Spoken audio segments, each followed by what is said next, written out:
Well, my name is Brinsley McNamara, and welcome to the Weird Ireland podcast. Here's the bit where I give a pithy description of the topic of today's podcast, but seeing how the topic is me, I'm sort of lost for words. Okay, so today's the 14th of January 2025, or at least that's the release date, which means it's 1 year since the first Weird Ireland video uploaded. It all started with a short tour of the Rockaduna Mass in County Laois, and here we are 12 months later with dozens more videos, millions more views, hundreds of thousands more following. The Weird Ireland book is out, and we're speaking on the Weird Ireland podcast right now. By the way, when I first posted the first Weird Ireland video to TikTok, on Instagram, came 2 days later, I screenshot to see who the first follower was. So fair play to you, James Quinlavin, for getting in there first. But each and every one of you that followed since, and I've appreciated the content, thanks a million, and stay tuned for more to come. For the last month, I've been putting up AMAs or Ask Me Anythings on Instagram, and I haven't answered any of them because I've been saving the questions for right now when Shameen O'Burke will interview Brinsley McNamara. How are you doing today, Shameen? Good. Very good. Still a bit groggy after all of the Christmas drinking and stuff like that. Oh, yeah? Wearing off now, though. Yeah, what, like on the 14th, 2 weeks after? Yeah. We're recording this on the 3rd of January. Still Christmas now. Still Christmas till the 6th, at least, traditionally. Yeah. We might have gone through that in the Christmas jumble. I can't remember. Women's Christmas. Yeah, but still a bit groggy after all of that. Yeah, any New Year's resolutions yourself? Probably going to hit the gym a bit harder than before. Actually make progress in it. We're not drinking till Paddy's Day as well. Yeah, with some stipulations. A couple of stipulations, yeah, but that's okay. That's allowed, Okay, so I sprung this one on you because I thought I told you about the whole AMA thing, but just as good because you're gonna see the questions and you're gonna go through them basically. You're gonna ask me the questions. If you want to ask any follow-up ones because it's your first time seeing it yourself, go for it. And I guess ask them all in order as they come. And if we come to ones which are duplicates, which there isn't that many of, I'll just say moving on. We already answered that one. Some of them look like duplicates, but there's a small nuance difference, so I'll still try to answer that nuance. All right, Shameen, you're there ready with the questions. And by the way, everyone, I've never done an AMA before. I don't plan on doing another one, so here's your one exclusive interview. All right. So the first question we have is, you ever go to Loftus Hall? The answer, no, I've never been to Loftus Hall. What is Loftus Hall? Loftus Hall is an abandoned Georgian, I want to say, manor house in South County Wexford on the Hook Peninsula. Its origins go back longer than that, but it's notorious as being one of the most haunted buildings in Ireland. And up until a few years ago, it was available for people to explore it and try to find ghosts in it. And interviewed Paranormal Researchers Ireland. They had been in there very extensively doing paranormal investigations. But these days you can't go into it anymore. So I've never been there. I would like to see it. You can still see it from the outside, I think. But I've never been there, but I'd love to go there. All right. Yeah, I've never even heard of that. Okay, so next one then is, can I get my book signed? I actually messaged them back because they're from Mullingar. So there's only a couple of these that I actually messaged back, and one because it's a very immediate question. That one I was like, I messaged back. I go, oh yeah, I'll sign your book if you like. It hasn't happened yet or anything. So yeah, anyone that wants a book signed, if it's convenient, I can do it. I always have pens on me. Okay. I do. I always have pens in my pockets, even before I wrote a book. I always did. Yeah. Right, okay. Next then is, what's the most poetic town in Ireland? To be honest, I didn't have to think about this one for very long. I'm going for Ballymore County. Pardon me, not Ballymore, Ballymahon, County Longford. Why? I'm pretty sure, what's his name? I'm pretty sure Oliver Goldsmith he's got a really mixed bunch of towns he's from. He might be born in Elphin in Roscommon. But he's very celebrated in Ballymahon, County Longford, and I just know when you get out the River Inny there, the Inny there. There's some of his poetry written onto a rock there. So for that reason, and myself not being much of a fan of poetry, I'm gonna say yeah. Okay. Ballymahon. Is there a town where the most poets in the country would have been from, or would have I don't know myself. I don't know anything about poetry myself. I know nothing about poetry. Yeah. More the most about Dublin, probably. Yeah. So if you want to get technical, I'd say probably Dublin. Okay. Yeah. Fair enough. Then what's the weirdest place in Ireland? So I'm going to mention this question, as you can probably imagine, comes up a good bit. Even in these questions, it's probably the most asked one. There is questions I'm going to you skip as it goes through because I'll be like, I already answered this. But sometimes there's other variations of this that I will answer. So repeat the question exactly, the words of it. What's the weirdest place in Ireland? The weirdest place in Ireland. In my opinion, the weirdest place in Ireland is Knock, County Mayo, the village where the apparition of the Virgin Mary happened in the 19th century. Not even for the apparition being an odd thing or anything like that. It's just when you go there, Knock was and still is a small village. But it's a small village that has like a 5,000 capacity cathedral there. That's empty almost all the time. Yeah. It does have good purpose. Like it does fill up. They do have like big days where it'll be used a lot. Yeah. But you can go there and it's just got this venue that's bigger than a lot of the venues in Dublin for gigs in the middle of nowhere. It's got taps of presumably eternal holy water. How you bless that much water at one time, I don't know. It's got 3 churches, I think, 3 or 4. In which case, it's got shops that sell all of the really kitsch Catholic paraphernalia. Like the giant rosary beads and all the statues. It's just got this. I mean, I think it's great. I think it's a place. It's an airport as well. It's an airport. It has an airport. For a place that size. I don't know how close exactly the airport, but it is Knock Airport. Sorry, it's actually. I think it's officially called like Ireland West Airport or. I didn't look up the exact name. I think it would have been called Knock Airport originally, but I think it does have a different regional name now. Yeah. So I would say, but I mean, weird is a subjective thing, and I think everywhere is weird because everywhere has like an unusual story attached to it. And if you don't think somewhere is weird, if you think it's normal, that means you just don't know it very well. That's what I think. But to make it easy, I'll say Knock. Fair enough. Okay. Next one then is tell us a bit about yourself.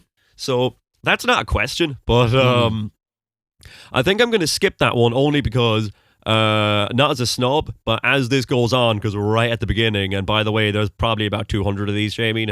Okay. So as it goes on, you're going to learn a bit more about me. So let's move on. Fair enough. The next one just says anything. Yep, you can ask me anything. Next question. Favorite mushroom? I don't like mushrooms. You don't actually, no. No, I don't eat mushrooms. I don't like mushrooms. What about aesthetically? Some of them look nice. No, they don't. I don't like I think they look kind of weird. Oh, really? Yeah, I do really. What about the red ones with the white spots on them? I don't know. I'm indifferent. I'm not really much of a.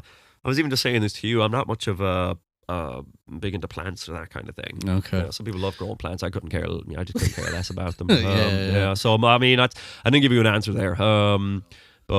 Favorite mushroom? I don't have a favorite mushroom. Okay. No, I don't like mushrooms. Don't eat them. We'll move on then. So, favorite thing about Cork?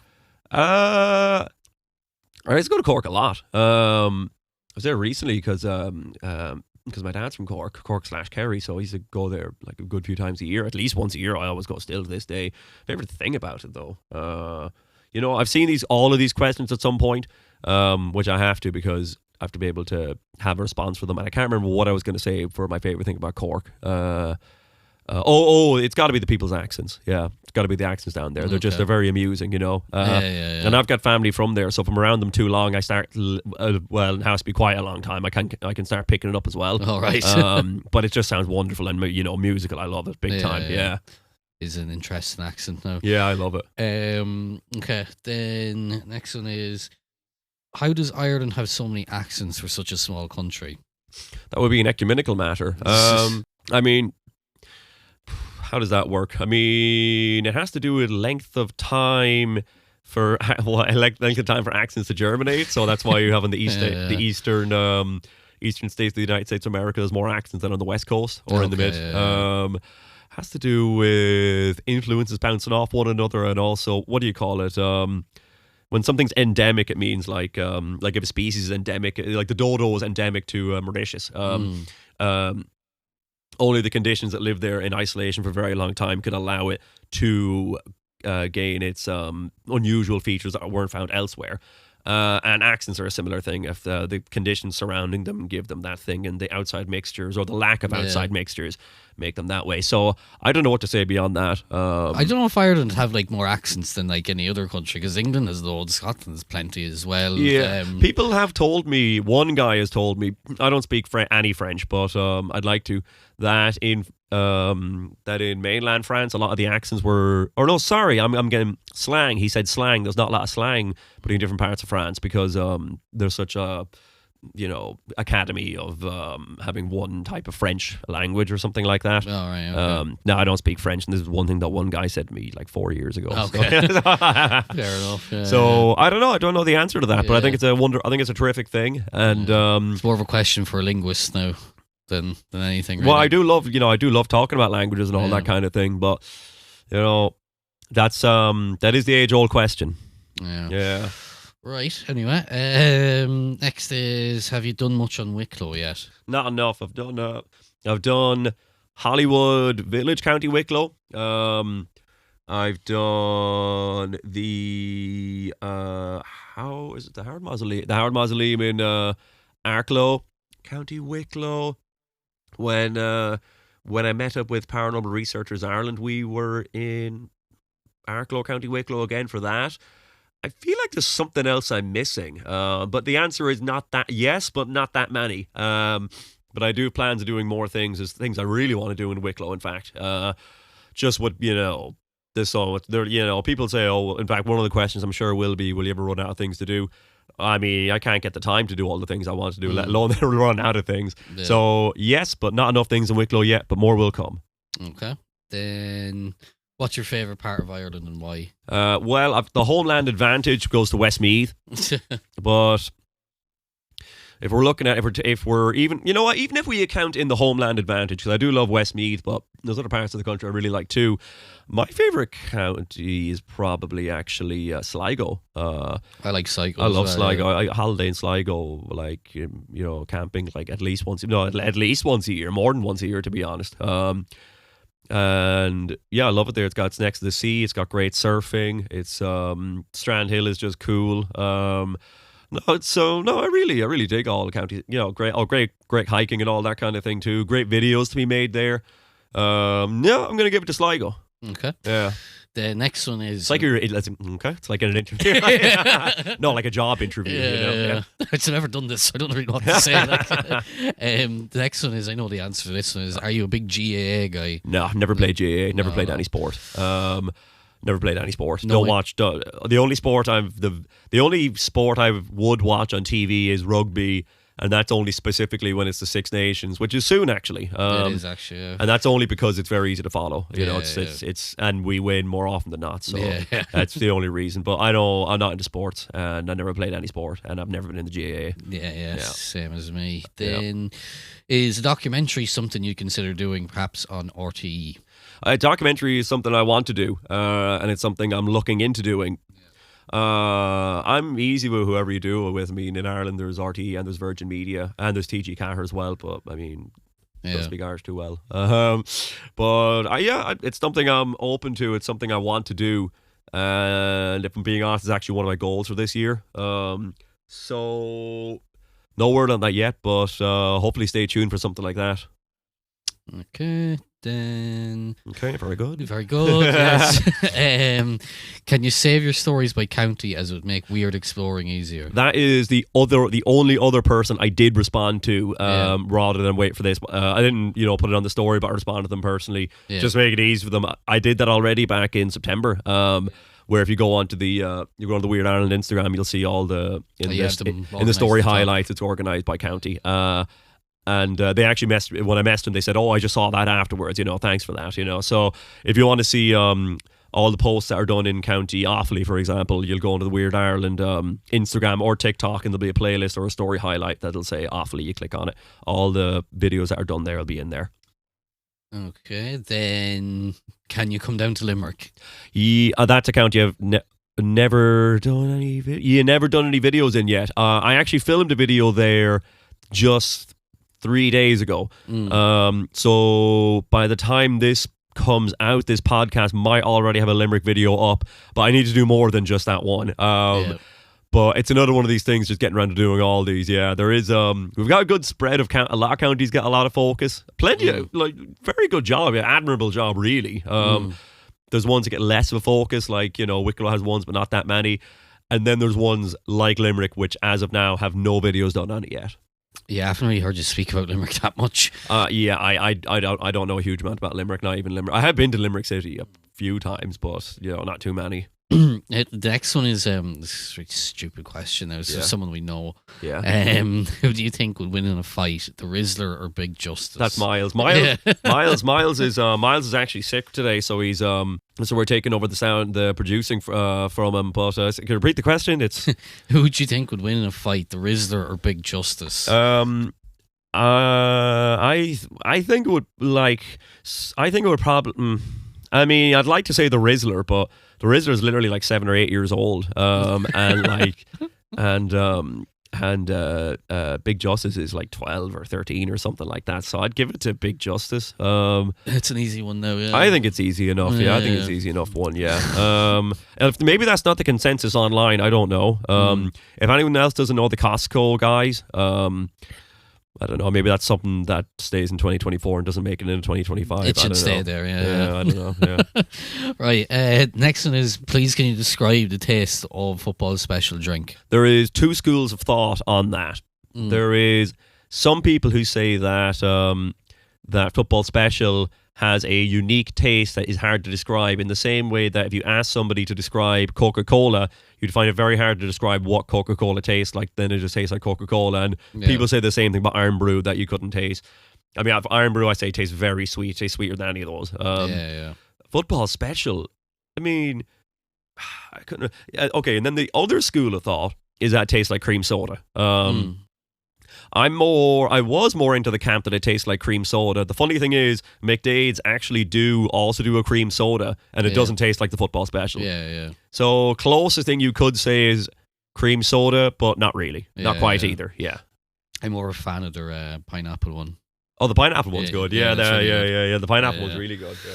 Okay, then strangest place to visit in Ireland. So I guess we did weirdest place in Ireland, but this is strangest place to visit in Ireland. So there is a different nuance there. Though I've ever answered the Knock. Anyone can visit Knock. Well, I mean, this needs to be a town, I suppose. It could just be like a wee graveyard or a castle or something. I'm gonna say the answer I'm gonna give, because Knock is a pilgrimage site. Lots of people go there, but it's not normally on the. If someone's doing an established trip of Ireland, Knock typically isn't on that trip unless you're a pilgrim. But a place that is on the normal tourist route and is strange is Giant's Causeway, County Antrim. The Giant's Causeway is a coastal plateau of volcanic rock from millions of years ago that has formed into octagonal, I think mostly eight-sided columns, uniform columns. Some of them are 6 and some of them are 7-sided, I think. It comes from a volcanic process millions of years ago. There's also a folk tale that it comes from giants that were building a causeway, one from Ireland, one from Scotland, so they could fight each other midway. Never finished it. And I have been there this summer. But it's a place that I've heard about for a long time before that. And most people in Ireland would have heard of it for a long time, or hear about your whole life and never actually see it. It's worth seeing. It's definitely worth seeing, and it's definitely a strange place. And you can get into it for free. There is an interpretive centre. I don't mean to do them out of any money, but you can go to the interpretive centre if you like to, but you don't have to. If you go into there, you have to pay for it. You don't have to go in there to go to. You can just walk down to them. Okay. Most haunted place in Ireland that can be visited. Okay, so that, for example, removes Loftus Hall because you can't get inside Loftus Hall. There's a few castles and houses in Ireland that you can visit very readily. There's Charleville Castle, County Offaly. There's a lot of them in County Offaly. Charleville Castle, County Offaly, which people do live in, but they do tours of Charleville Castle. Although I'm not sure if they're active right now doing that. And that's a haunted place. Leap Castle or Lape Castle, also in Offaly. That people live in that one as well, but they're very open to people visiting that one for tours. So and it's meant to be a very haunted place. So I have been to Charleville Castle. I've not been to Leap Castle. I must go sometime. We must go sometime, to be honest. Yeah. So I'd probably put my money on that one, because from the people I've spoken to, it is pretty. You can't just walk in. People live in it, but you. I think the people live in it, but it is pretty readily visitable. Yeah. Okay. Not sure how to transition from question to question that's interesting. I was like, okay, it's moving like the whole, on. I never heard that one before. Yeah, all right. Oh, Then nice one. making up new segues the whole time. So, speaking about haunted castles, what's the next one? The next one is, have you heard of any UAP, UFO hotspots around the country? Or any stories? Speaking of haunted castles, is there any weird UFO? I don't know. Dumb segue. Ask the question again. Have you heard of any UAP, UFO hotspots around the country or heard any stories? So UAP, unidentified aerial phenomenon, and UFO, unidentified flying object. UAP, they're both the same thing, just the UAP is the new name. It's not as good as UFO, but... I've seen there recently, there's some lad saying that like an alien invasion is going to start in Athlone or something. I've seen some yoke about that. I saw that headline too. That was recent. I didn't bother looking at it. Every year in Ireland, local newspapers in particular will report some kind of a UFO sighting. That's really, really common. And you get them all over the country. Although I could have sworn I've heard Cavan people say at one point, they're kind of like the North Midlands in a way. Like, but ones myself like that, I don't know myself. It is something I'm looking into for making more videos and interviews this year, but I've not looked into it a huge amount. In the book, actually, in Weird Ireland and on Official Guide to the Island, there is a section on UFOs, and there is just kind of a list of different sightings from around the country over the years. But one particular hotspot, I'm not 100% sure, and I've not heard. All right. Okay. That'd be a strange one now. Okay. Anything weird with the Sperrin Mountains in Tyrone? Probably. There's something weird about everywhere. I don't know if it's an expression I've used in the podcast before, but a weird person is just somebody you don't know very well. I was kind of touching on this before. Because, once you get to know someone pretty well, you meet someone for the first time, just a normal person like anyone else, or there's no such thing as a normal person. Once you get to know them, they've got this really weird interest, or they've got this really, weird hobby or something like that. Or not weird, just like, what? And that's why they say a weird person is just somebody you don't know very well. When you get to know them, they turn out to be weird. And I think the same thing for locations, for places. If you think your town is normal or boring, it means, I don't know, you might just not know it very, not too into the stories. There's weird stories everywhere. There's weird things everywhere. I'm giving a bit of a cop-out answer in a way. Because I don't know much about the Sperrin Mountains in County Tyrone. I want to go see them. I want to go to them. I wouldn't have even known that name Sperrin Mountains, until I heard them in that question. And I didn't look up anything before because there's like 200 of these. I've never been to them either. Yeah. Right, so best time of year to visit? That is a good question. I mean, it depends. It depends when you've got time off and, where you're coming from and how much it's going to cost you to get here and how much you want to spend and how much time you want to spend. However, I wouldn't come in between the daylight savings time because the evenings are but that's between the end of October and the end of March. It's dark at like 4, so that means between April and October is the peak time for coming for that reason. Just for that 1 hour of sunlight makes a huge difference. It's the rain as well, because there's really anything you can do if it is raining. But narrowing down more, I'd probably put it down to the month of August or the month of September or October, those 3 months. Because number one, there's a lot of things going on. If you're in Ireland in August, you should definitely try get yourself to the Flackhole, wherever it's going on. Even just a lot of the time, you can just go for a day. It's it's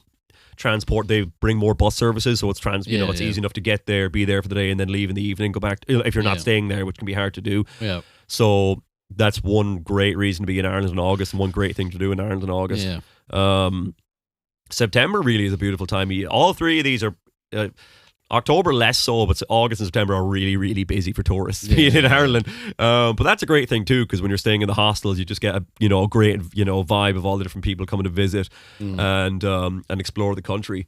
If you're going to explore the islands, like the Aran Islands, during the winter months as well, they'll have fewer services going out there.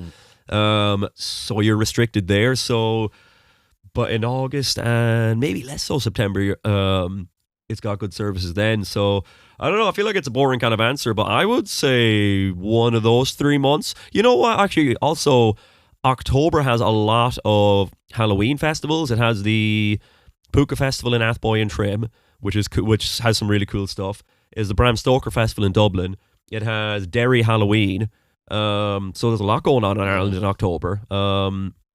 There's music festivals going on in all three of those. Not really in October, but in September and definitely August. There's music festivals going on you could check out. You know, the daylight's good. The weather can be unbelievable in September. So I'd put it down to one of those three. Okay. Yeah. Okay. Very good. What do you think? Do you agree? Yeah, I would. Yeah, I'd say any of the summer months, really, to be honest. Yeah. Just because the days are longer, it's less rainy. Yeah. Right, next is, where in Ireland are you from? Yeah, I mean, it's not always that known on Instagram, but on the podcast, I mean, even we've said it like a couple of times already, but Mullingar, County Westmeath. Nice. Yeah, right on. Okay, what's the weirdest thing you've seen an American visitor do in Ireland? I got Westmeath tattooed onto my back. Wait, did you? Do you not know that? No. I'll show you it now, hang on. And you've got Westmeath tattooed across your chest. Yeah. Not across, it's on a bit. Yeah, well, across half your chest. You've got Yop Westmeath tattooed on it. Hang on, I'll show you it now. I don't know, I could have sworn I showed you this. I don't know what side it's on. You see it? Oh, I have seen that before. Yeah. I thought you had like the name Westmeath just across your shoulder blades. I've got like the outline of the county tattooed on my back. Yeah. Right. No, yeah. Sorry, all right. Next question. Okay. What's the weirdest thing you've seen an American visitor do in Ireland? I mean, my buddy Rusty was over here in August, and we traveled a lot of the West Coast, and she's American. She's from Pittsburgh, Pennsylvania. So anything weird that she did? When my mom asked her if she wanted some rashers, she was like, "Rashers?" We thought that was pretty funny. Rashers are bacon, like or slices of bacon. Weird things though. I don't know what. Next is it a coincidence that you share the name of the author and playwright 1890, 1963? Similar name. Well, who they're getting at is they actually don't name him there. Brinsley McNamara, the author of Valley of the Squinting Windows. That's not the only book he wrote. He wrote a good few more, but that's his most famous one by far. It's his first one as well. And he died in it said there in 1963. He's from Westmeath. He was from Delvin, County Westmeath. Well, what I say is that we don't have quite the same name. He's a McNamara, M-A-C. I'm a McNamara MC, so we don't actually have the same name. Yeah. But my name is the name that was chosen for me must have been in tribute to him. All right. Fair enough. Then what's your favourite weird place on the Emerald Isle? See, that one is different from the other ones too, because it's my favourite weird place. Rather than the weirdest place. Favorite weird place. I think Knock is very interesting, like I said, but I already gave that. So and I already said, what's the other one? I already said Giant's Causeway. So another weird place. It's got to be the grave of Adolphus Cook in Cooksborough, County Westmeath. Have you been there, Shameen? No, I don't think so. No, I'll show you at some stage. It's it's actually in the book as well. It's a mausoleum of a guy called Adolphus Cook who died in the 19th century. It's actually the mausoleum of his dad, Robert Cook. Robert Cook's son, Adolphus Cook, was a very eccentric landowner at the time out there, and he was a believer of reincarnation, and he was under the belief that when his father died, his father would be reincarnated as a bee. So he built his father's mausoleum into the shape of a big beehive, and I know the one you're talking about. Yeah. And when I first heard of this thing, I assumed it wouldn't really be all that, just the size of a grave or something like that. No, it's huge. It's a huge mausoleum. Well, it's bigger than a room, like it's huge. Yeah. In the end, Robert Cook got buried in there. When Adolphus Cook died too, he got interred in there. And I think the woman who raised him was also who wasn't his mother is buried in there too. There's 3 people buried in there. That's my favorite one. That's something I've known about for a very long time, and it's one that really kind of like, it's just one of the more inspiring ones for me behind making Weird Westmeath and then Weird Ireland. Then what's the best kind of chip or crisp? The best. Yeah. Mighty Munch, stronger than all. It's not exclusively Irish though, is it? Does it say Irish? Well, it doesn't say Irish, but it is Irish though. It is just Irish. Monster Munch in the UK is the Monster Munch in the UK, but they don't have Mighty Munch. Yeah, no, you're right. Actually, Mighty Munch stronger than all. And I don't mean that, and it's my favorite because I think I prefer tie rings, but tie rings are good. Tie rings are unreal, but no, the best one is Mighty Munch. Mighty Munch is stronger than all. It's hot and spicy flavor, and it's shaped like a monster's foot. Or some people say it's not a monster's foot; it's his face. It has to be his foot or claw or something. I'm not sure, but yeah, the answer is Mighty Munch, stronger than all. What do you make of rancheros? Don't like them, never liked them. I'm afraid I never liked them. I never liked those ones. Most people love those ones. I never liked rancheros. Yeah, is that your favourite? I'll probably go with Mighty Munch as well. Yeah.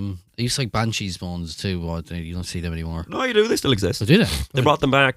They brought back Banshee bones were in the 1990s. They're salt and vinegar flavor, but they're shaped like banshee. What Banshee's bone? Yeah, bones shaped like bones. Shaped like bones. Yeah, and they got a scary banshee on the cover of them. And they actually got rid of them in the 2000s, and then they brought them back for Halloween 2020, and they did so well they brought them back full time in 2021. You can buy them in any shop now.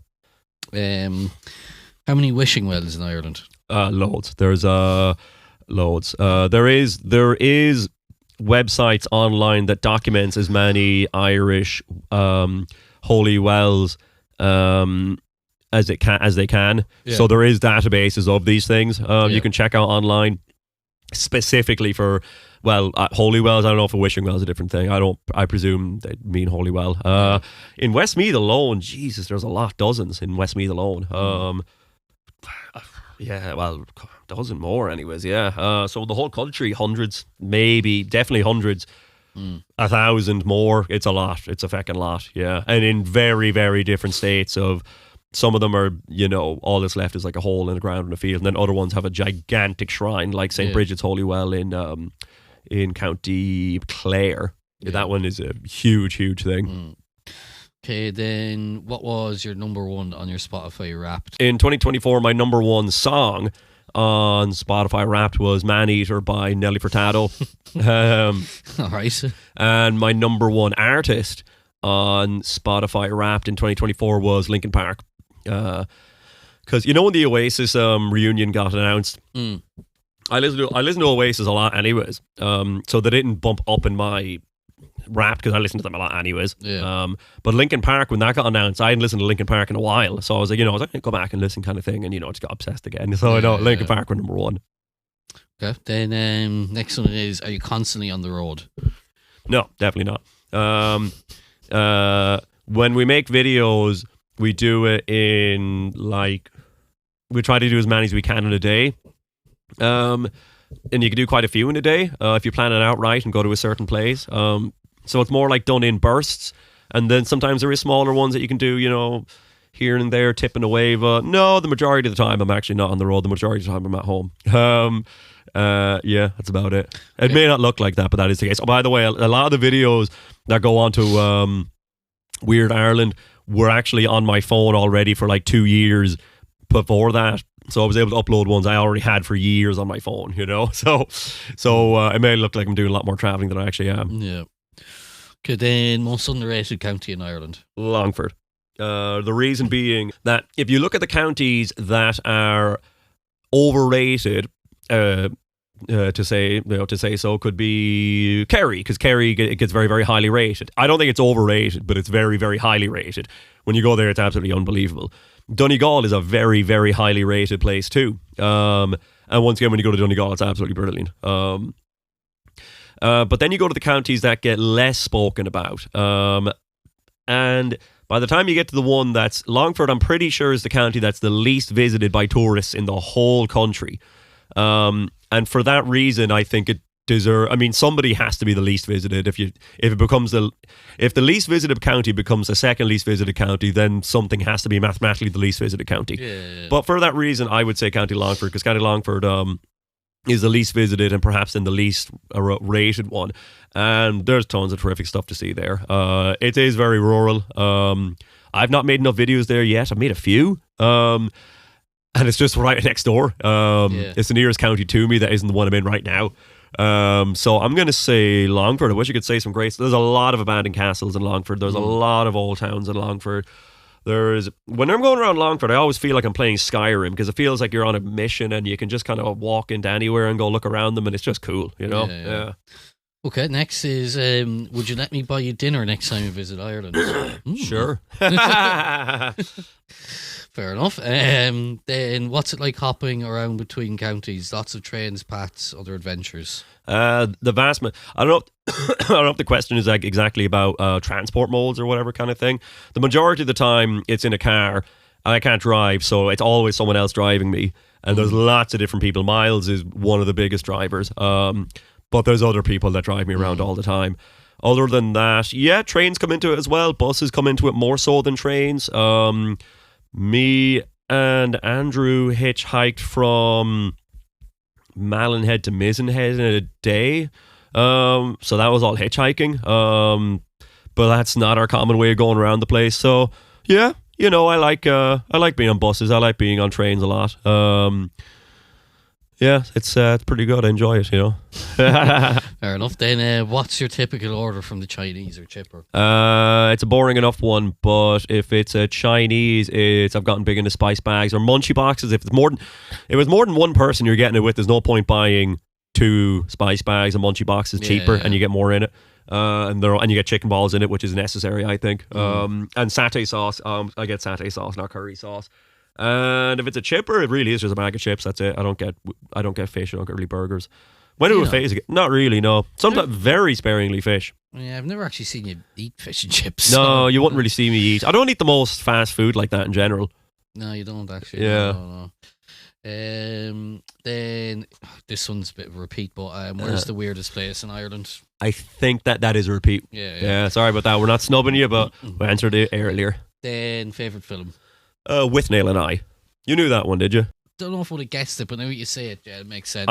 There's got to be some of them that when you ask me, if I think you know the answer, I'm going to ask you, see if you know the answer. But no, answer's With Nail and I, the 1987 British dark comedy movie. I've seen it. I'd like to say I've seen it more than I've seen any other movie. That's not true. I've seen Fatal Aviation way more times. I've seen Fatal Aviation so many times. So have you. But With Nail and I, I've even seen the movie at the place where it's filmed in Cumbria, because every year they do screenings of it live, screenings of it there. So I've seen that there, and that was a brilliant experience. I don't know. I find it inspiring. I quote it a good bit in some of the videos. In general, I'm walking around the house just quoting the thing, just annoying my mum with annoying quotes of With Nail and I. She loves it too. So yeah, With Nail and I is my favorite movie. Okay. Then what weird things do you recommend to visit in Dublin? Oh, here's an unfortunate thing that I do mention quite a bit, is that I've never lived in Dublin, and I don't know Dublin very well, and I've gotten to know Dublin more so this year, and the year before maybe. But weird things that I've made videos of is the Rhino on the River Dodder in Milltown, which is a big rhino statue on a river, which if you know, some say that there's no one knows who put it there, and then most people say actually there's a bar right next to it. The owner of the bar put it there, but it's there like 20 years, more than 20 years, that rhino. Yeah. But like, why? It's like when you look, it's like, why a rhino in particular? And why, like, you know? Other than that, one of the houses that Bram Stoker lived in when he was a child it's in Dublin. It's near Connolly train station. It has a lot of vampire murals on the outside of it. I think that's pretty interesting. That's pretty cool. There is the Leprechaun Museum. It has a really cheesy name, the Leprechaun Museum, but they even say themselves they do that as good marketing. Really, a more appropriate name is the Irish Folklore Museum, and when you go in there, it's a you don't just walk through. It's a tour with a tour guide who does kind of like a Shanky kind of storytelling experience, and it is actually very, very worth it. And I guess it is weird, yeah. So yeah, there's 3 good ones for you. If I think of any more, I'll pop them in while I'm talking. And then favorite place in the world outside of Ireland. So place. So they're not saying country or city. Yeah.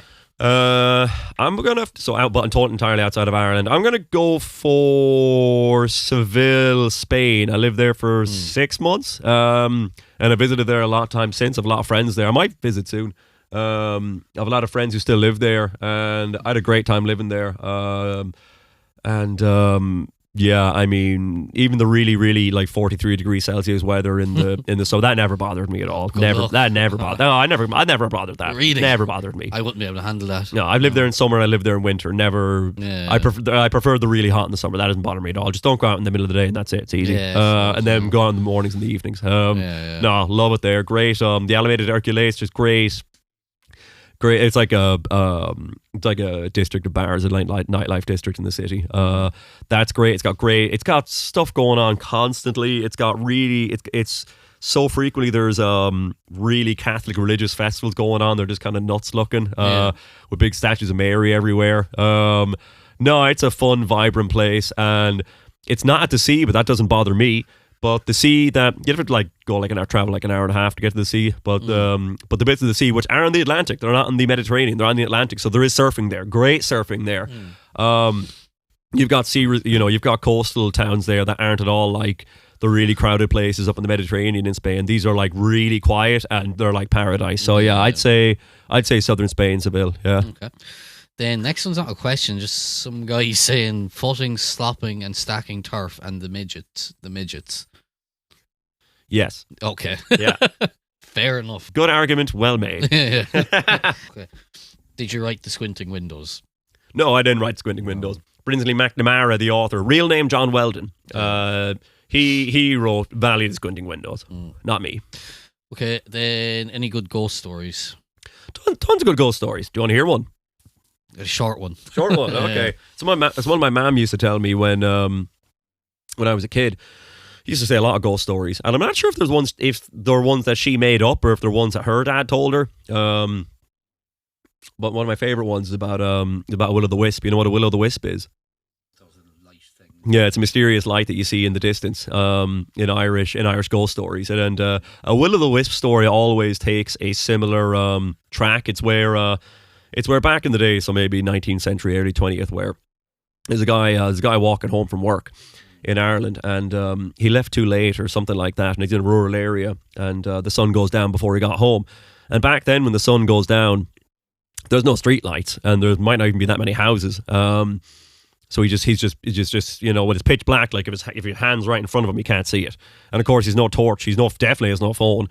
So he's having to figure out how to get back home, and he's just lost in the fields trying to find his way home. And next thing he sees a light in the distance, and he's like, okay, there must be, all it can be is a house.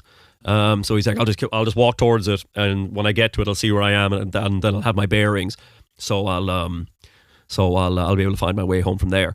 So he starts walking towards this light, and while he's doing this, he's having to climb through ditches, and he's having to go through hedges, and he's having to go around paths and all this kind of thing. It's windy to get there. And he's going for a good while trying to get towards this light. But he's noticing after a while, he's been walking a good distance towards this light, through and over all kinds of things. The light never is getting any closer to him. It still maintains the same distance from him the entire time. And with that, he gets spooked. So what he does is he just gives up, lies down in the ground, takes his jacket, wraps it around his head, and says the Hail Mary over and over again until he falls asleep. Then when it's bright out, he wakes up in the morning and takes his coat off him. And he's outside his own house. And he can see from the footprints from the night before, the entire time when he was walking towards the light, all he was actually doing was walking in circles around his own house over and over and over again. All right. The end. Okay. That's the end of that batch of questions you sent me. Oh, favourite place to hike? I don't hike. I love hiking, but I don't hike. I hike like maybe once a year, I don't know, what's your favourite place to hike, Shameen? I'm the same as you. Yeah, we don't really hike. I don't like going uphill. To be honest, I hate it. Yeah, going uphill. Yeah. I have done the Camino de Santiago one time. I don't know if you call that hike. Nah, it's like a route more than a hike.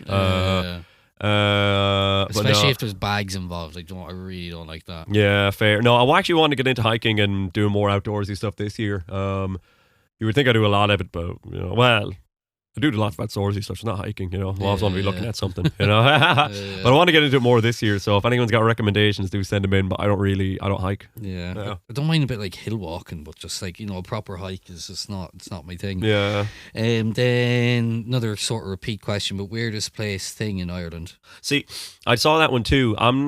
Because it has the word thing in it, that is a different thing, so I can speak on that.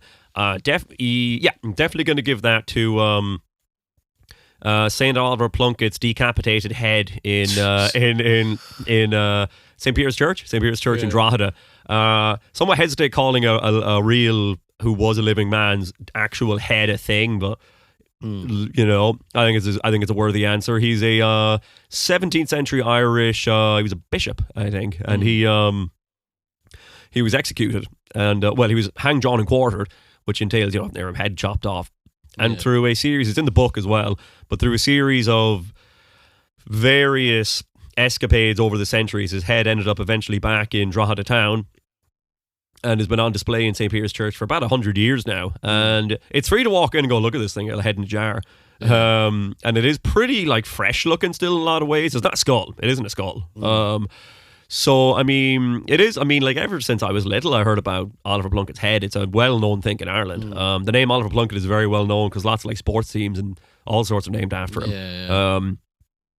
So I'm gonna have to give it to that thing. Anyone that's in Drogheda can go visit it and go have a look at it. Pretty weird. Yeah. Man's head. Yeah, people are apparently getting not as fond of people to keep walking in and take selfies with it and this kind of thing. God, But no, it's got to be St. Albert Plunkett's head in Drogheda. Yeah. Okay. Then how do you pick your topics? Are they based on your own interests? Yeah, they're based on my own interests. I mean, I'm very interested in history, but I'm interested in novelties, just things that are just just a silly novelty a lot of the time. And I'm also interested in just making videos that are fun to do. So yeah, I mean, any of the historical kind of site ones, the amount of those you find in Google Maps or you find on other historical map viewers online, or there's ones you hear about from other people, or I get a lot of recommendations these days. And I've even made whole spreadsheets to document everything that I want to go see or been recommended to see that I still have to update again right now. And then I don't know if it's any kind of big event the Flag Holes now, the Puck Fada. That's an event I heard about last year, 2024 for the first time. The kind of mountain golf hurling kind of thing that they do in County Louth every August.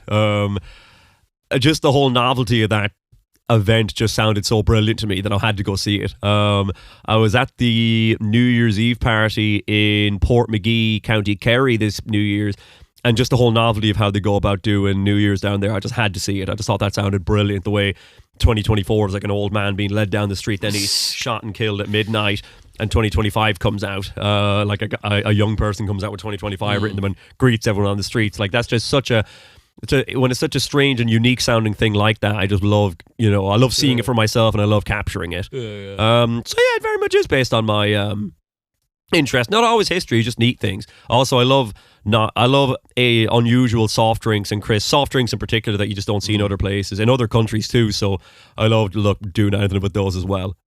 So basically that, yeah. Okay, then could you see Weird Ireland extending overseas to places? Things with Irish roots. Definitely, 100%. I did do it last year. I did a video in Spain in Cáceres for the Cáceres Irish Fleadh, which is a traditional Irish Fleadh, but it takes place in Cáceres city in Spain, which does not have an international airport. To get there, the closest one is Madrid Airport. And once you get there to Madrid Airport, it's still at least a 3-hour journey, more or 4. I can't remember it, to get from Madrid to Cáceres. So it's going out of your way to get there. And when I was there, it's mostly Spanish people there. There is Irish bands that play it. Keela and Weoch played it in 2024. But a lot of Spanish bands who play traditional Irish music play it too. A lot of Portuguese bands, because it's Cáceres is really close to Portugal. So I've done that event last year. I've already started, but yeah, I've every intention of doing that this year and going forward. Absolutely. And then another repeat one. Which county are you from? Westmeath is Bestmeath. Then I heard about the Ireland Way. What do you think of it? Let me see that. Hi, I heard about the Ireland Way. What do you think of it? I haven't heard of the Ireland Way. You've got one up on me. Do you think what do you think? Do you think they might be talking about the Wild Atlantic Way? That's what I was about to say. They're talking about the Wild Atlantic Way. Because there is lots of walking ways, walking routes in Ireland. Some very unknown ones or lesser known ones. But the Wild Atlantic Way is by far the most well known one. Not that the Wild Atlantic Way is... Oh no, there is. Okay. Oh, is there? Yeah, the okay. Ireland Way. It's the longest coast-to-coast walking cycling trail in Ireland. Where does it go from and to? Here's where we need Miles to pull up these things for Yeah. us. You know, we're missing you right now, Miles. Get better soon. Hold on, 40 days to walk it. Doesn't really say where. There's no map. Yeah, but it has all these different walking routes that all join together. It seems like it starts at the Barrow way, and then ends the Cavan way. Because there is. Or no, then it goes up into Ulster, and then the Ulster bit starts with Big Dog Way, and then ends with Causeway Coast Way. Big Dog Way. I mean, even Westmeath has the Westmeath Way. So every county and area in Ireland, especially like river basins, have a walking way. And this must be adjoining a lot of them. You know what? I don't know anything about it, but I'm going to look into it. I'd say it's... Yeah, it seems like it just joins them all up. I'd say it's good. The funny thing is, what a lot of these, I don't know about the Ireland way, but a lot of the ways, like the Westmeath way, technically doesn't work anymore because the stretch from Leddiston to Dyser doesn't really exist anymore. Yeah. But nowhere online is going to really tell you that. So I don't know in what state the whole of the Ireland way will be in, or what state a lot of these are in. Maybe it's more, kept and established than I realise. I'm sure it's good. I love being able to walk unimpeded, across stretches of the countryside. I think it's a wonderful way to see the place. Yeah, it seems like it starts in Cork and ends in Derry, so it's the whole way. It's 40 days walk. Must do it. It's a long one. Okay, then opinions on baby bells. Oh, the cheese. Yeah. Oh, I love them. I love so a mini Baby Bell, I guess, is the little one. The Baby Bell is the big one that you don't. It's like when you're on holidays in like France, you get a Baby Bell, which is not a mini Baby Bell. Like a mini Baby Bell is like that big, and a Baby Bell is like huge. Yeah. Oh, they're absolutely. I haven't had one in years, over 10 years, I'd say. They are unreal. They're absolutely unreal. I love them. And I used to love playing with the wax as well. I didn't think you'd like them that much. I love Baby Bells. Yeah, I love Baby Bells. Yeah. Okay. Next one is do a podcast of Blind Boy, the collab that the people need. Yeah, sure. If he's keen, I'll do one. 100%. Okay, then I'd like to know the backstory to the whole page. Why and how do you start Weird Ireland? So it started in 2020 actually with an Instagram page called Weird Westmeath, which still exists. I just haven't posted on it since last year, and that was just documenting weird things around, or weird or interesting things around County Westmeath. And it wasn't videos, it was just because Instagram back then, I don't think there was Reels quite. TikTok existed, but I didn't use it back then, and that was entirely going to places, taking photographs of it, researching it, writing about it, having a nice description on it, which worked well enough in Instagram back in the day like that. And did that for a few years, and then in 2022 I started doing Weird Westmeath on TikTok, and because it had to be videos, the posts evolved to being, instead of being a picture of the place or pictures of the place, it would be videos of the place. And instead of having the description, like the written piece about it, being in the description, the written piece would be written, on the screen in blurbs, but I wouldn't be vocalizing any of it. So it evolved into that and got better at those over the time. And then in 2023, I was very much looking for the next thing to do, like the next move in life in general, the next career move in general. And I was actually looking into being something like maybe like going into software engineering or something like that, just because I didn't I'm no good at computers really, but like I remember you going on yeah, about that. sure, I had nothing really else going, but doing Weird Ireland is something I've been planning on for like since 2021. I'd had the name Weird Ireland in my mind as something to do, but it was just such a bigger undertaking than Weird Westmeath. And then in January 2024, like leading up to it, I was talking about it a lot to people, and I was kind of planning it, but actually taking the step and doing it, because there's so much you have to do with that. But then in January 2024, I made the social media accounts. I didn't post on any of them until the 14th, and then I started putting out the first videos, and I had a good stockpile of videos going over years of like just gathering videos of places when I go visit them, and I knew that when you if you want to actually properly make it, especially in 2024, back in the earlier days of short form video and documenting interesting and touristy kind of places in Ireland, it would have been okay to not use your voice.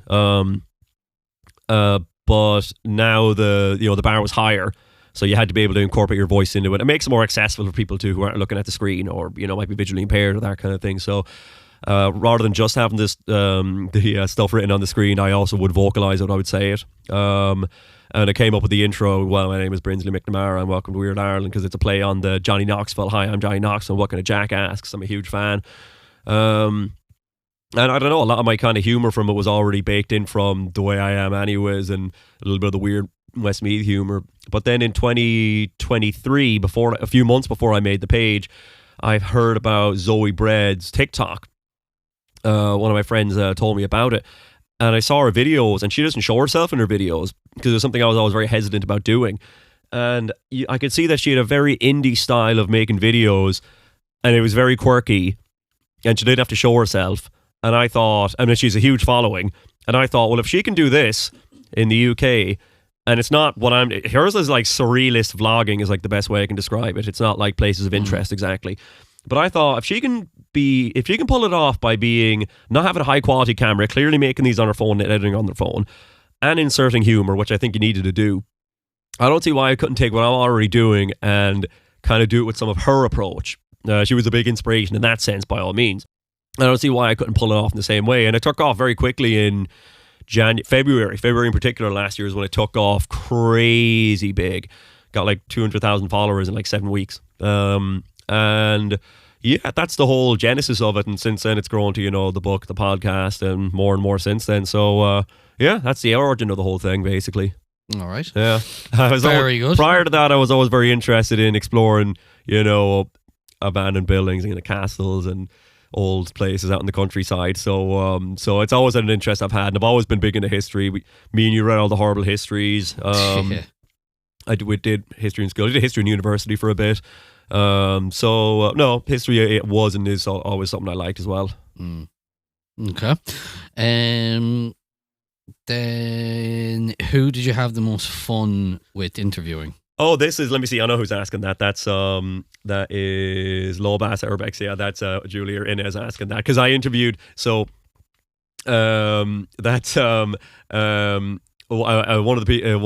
interviewed 3 Urbexers. That's one of them asking there. Well, it's got to be Julia and Inez from Lobas Urbex and Becca from Abandoned NI who's asking that question there. It's got to be you guys by all means. But no, I've had a great time interviewing everyone. Absolutely. It's in so many at this stage. I think the most fulfilling one in a way was the second one I ever did when it was so new to me, interviewing people for a podcast. And it was something that I really, really enjoyed, but it was super new, was I interviewed Bernie Leddy in Leitrim about Irish stick fighting. And that was a very, very fulfilling one because it wasn't the first one I did. The first person I interviewed was Sean Scott of Sex Shoppa. And that was a brilliant interview. And I was going to make a video about her ivory dildo, but when I saw the thing, it's way, way too organic looking. So I was like, "Oh, sorry, Sean, I can't use that thing. It's just so like it's really looks like it's like." So I just can't make a video with that. All right, okay. You know what I mean? Like so it's like when I did the interview with her, I got a great podcast, but couldn't get a video out of it. So then only like 2 days later, when I went to go meet Bernie, we got great podcast out of it, great video out of it. The video did brilliant well. The podcast did well. So it was very fulfilling being able to go up and do that. And it was great fun meeting him and like weather out there too. So I don't know. That felt like everything went off without a hitch, and it was one of the very first ones. But I've had a great time with absolutely everyone. And everyone's so different. A lot of the times, the stuff you don't even record when you're talking about when the camera's not even recording and has nothing to do with the topic, like, are you watching Big Brother or did you get tickets to see Oasis, and just this kind of chat I love. Like when I was interviewing Inez, Julia and Becca, the Urbexers, that was in a bar in town, and we were having great crack there, even just the whole day. We were Urbexing, we were like, in the pub, it was brilliant, so yeah, there's a few answers anyways for you. Too organic. Way too organic looking, yeah. Fair enough. Then what's one thing you'd change about Dublin? About Dublin? I don't know. Like I said, I don't know. It's not a bad question, to be honest. I think the answer that almost anyone will say will be about freezing rents or something to do with public price. transport. I think people generally would probably say more about the housing costs, either more available housing or rent freezes or whatever the answer is to that. That's probably would be or public transport, like you said, maybe so too. Yeah, but I can't really speak on the public transport situation at all. I don't go up enough. Myself, I mean, one great thing is that it's gotten a lot easier and a lot cheaper to get from Mullingar to Dublin than it was 10 years ago. It was just, you didn't go. It was so expensive, you just didn't go. Yeah, it's a lot cheaper now. It's a lot cheaper and more accessible, so I'm glad about that. It doesn't even need to be that much more accessible. It's gotten that accessible, you know. Yeah. There's very frequent buses going up. So, I don't know. I wouldn't change anything in all honesty because I don't know enough about it. Okay, then, favourite Irish movie? It's either The Field, starring Richard Harris, or it's Garage starring Pat Short. I saw Garage years ago, and I thought it was absolutely brilliant. And then I didn't see it for years, so I was like, do I still like it as much, or do I just like it based on my really old memory of it? So then I watched it last year again, and it was still brilliant. It was still absolutely brilliant. The Field is more of an epic, and Garage is more of a more like an indie movie. But they both tackle just sort of the rules of rural life in Ireland. And right now, I'm actually going to give it to Garage. I'm going to give it to Garage. It's my favourite Irish movie. There's some great ones I've not seen. I've not seen The Van. I've not seen The Snapper. I've not seen... I've seen The Butcher Boy. Butcher Boy's brilliant. The Butcher Boy is absolutely brilliant. There's lots of great movies out there. Yeah. Well, what about you, Shameen? I'm actually interested in your answer. I don't know, really. I was very tired, so I think things properly right now. Yeah. No, The Snapper's pretty good, actually. I haven't seen that in a long time, though. I'm trying to think of ones off the top of my head. Commitments. Commitments is good, yeah. Really Commitments is good. A lot of people say that is the best one. It is good. It's not my favourite, but it is very good. Yeah. Struggling to think of things off the top of my head at the minute. Anyway, best place for tourists to visit that isn't a typical tourist must do. I mean, I would say for me the best place that I've experienced that a tourist can visit in Ireland is Inishmore. Well, the Aran Islands in general, but Inishmore in particular, the biggest of them, because there's so much to see there, and you can get a ferry there where you can be out there early and you can leave much later on. But the thing is, even with that space of time, and even if you rent e-bikes, and they're a very, very fast way to get around the island, and they're a hell of a lot of fun, there's still loads to see on Inishmore. Like, it is genuinely... I stayed there overnight in October, and it's genuinely worth staying overnight, especially if it's a weekend, because there can be a lot going on in the night there. There's music, there's the pubs, and then there's a hell of a lot. Like the Cliffs of Moher is the more famous, by far, the most famous cliffs in Ireland in general. Yeah. But the cliffs that you get to see all around Inishmore are just staggeringly beautiful as well. I would strongly recommend staying at Inishmore overnight and actually getting a really good chance to see the whole island. The Black Fortress on it, the Wormhole, Dún Aengusa. That would be my answer. It's terrific. Then favourite place in Ireland? Well, I guess it's not county, it's place. I'll say Mullingar. Yeah, like a Mullingar. What? Were you not thinking it's Mullingar? Fair enough. It's grand. I like it a lot here. It's a busy place. You could be in a lot less busier places than Mullingar, you know? Yeah. And you can get around the country. It's like the most central town, because the geographical centre of Ireland's in Westmeath, near Castown-Gagan. Yeah. But that's like a village. It's small. The most central town in all of Ireland is Mullingar, based off of that. So you're surrounded by all sorts. And I like it here a lot. You know, it's got pretty much everything we need here. It's pretty handy, to be honest. Yeah, it's very handy. It's more than a few hours away from anything. Exactly. Yeah. Then dream job. Oh, what I'm doing right now. Feeling you'd say that. Yeah, what I'm doing right now. Content creator, author, podcaster, whatever kind of thing I can make. That is feeding my interest of seeing interesting places and meeting interesting people around Ireland. My favourite bit is actually doing the podcasts with you, and then the podcast when interview other people about what they're interested in. And I love being able to do both those things. I'm glad that the podcast isn't one of those things. It's both. It's actually, it gives great variety to the content, and great fun in different ways. I absolutely love it. If I couldn't be that and I had the ability, a rapper, I'd love to be a rapper. All right. Yeah, I'd love to have been a rapper. I think I'm too old to be getting into that now. But never a famous one, like one of the rappers where you're like building up a lot of like you're building up a lot of buzz really quickly. You know, you're in that era. That looks like a really fun era. And then when you've gotten too famous, it doesn't look like it's fun anymore. So yeah, that'd be another one. Okay, then any college degree or qualifications? Yep, I have an arts degree. I have a degree in geography and philosophy. And I've got a level 8 higher diploma in digital marketing with analytics. Okay. Very good. Very good. All right. Yeah. So, what's your other faculty? Adds up. No. Give me more work job interview questions because I just gave you my qualifications. More job interview questions. Yeah. Or we'll move it on. We won't go into that. Forget about that. How do you choose what place you're going to cover next? A lot of it's on a whim. Ideally, we'll look into places that we don't have enough footage taken of yet.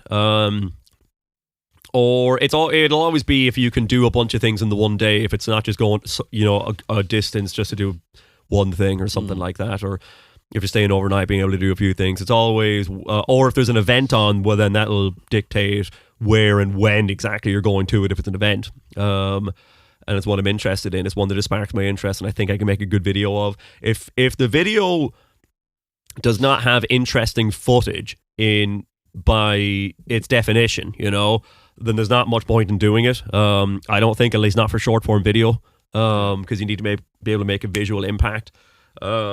To get people's attention and to make a good video. So it's based off of whatever can look good in a video, wherever we can make a bunch of videos in a space of time rather than just, too few in a day. And ideally places that are lesser covered and, basically just around that. Okay. Yeah. Okay. Okay. Then where are you from, trying to place the accent? Oh, well, I mean, Mullingar, Westmeath.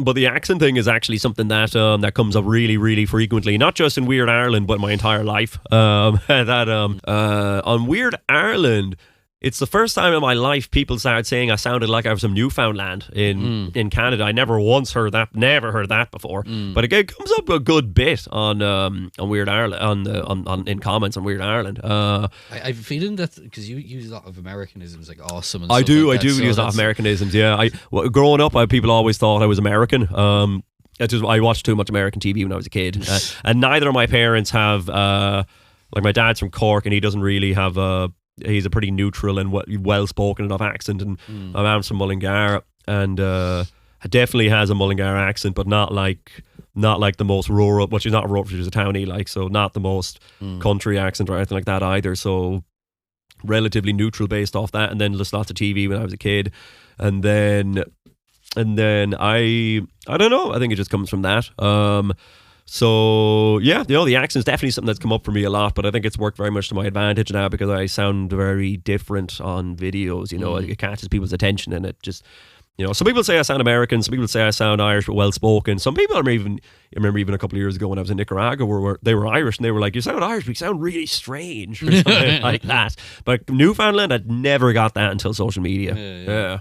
Right, then what's the best place you've been to in this country? I need Weird Ireland suggestions. Refer to the previous questions. Sorry. Okay. Okay, then what's the most paranormal experience you've had?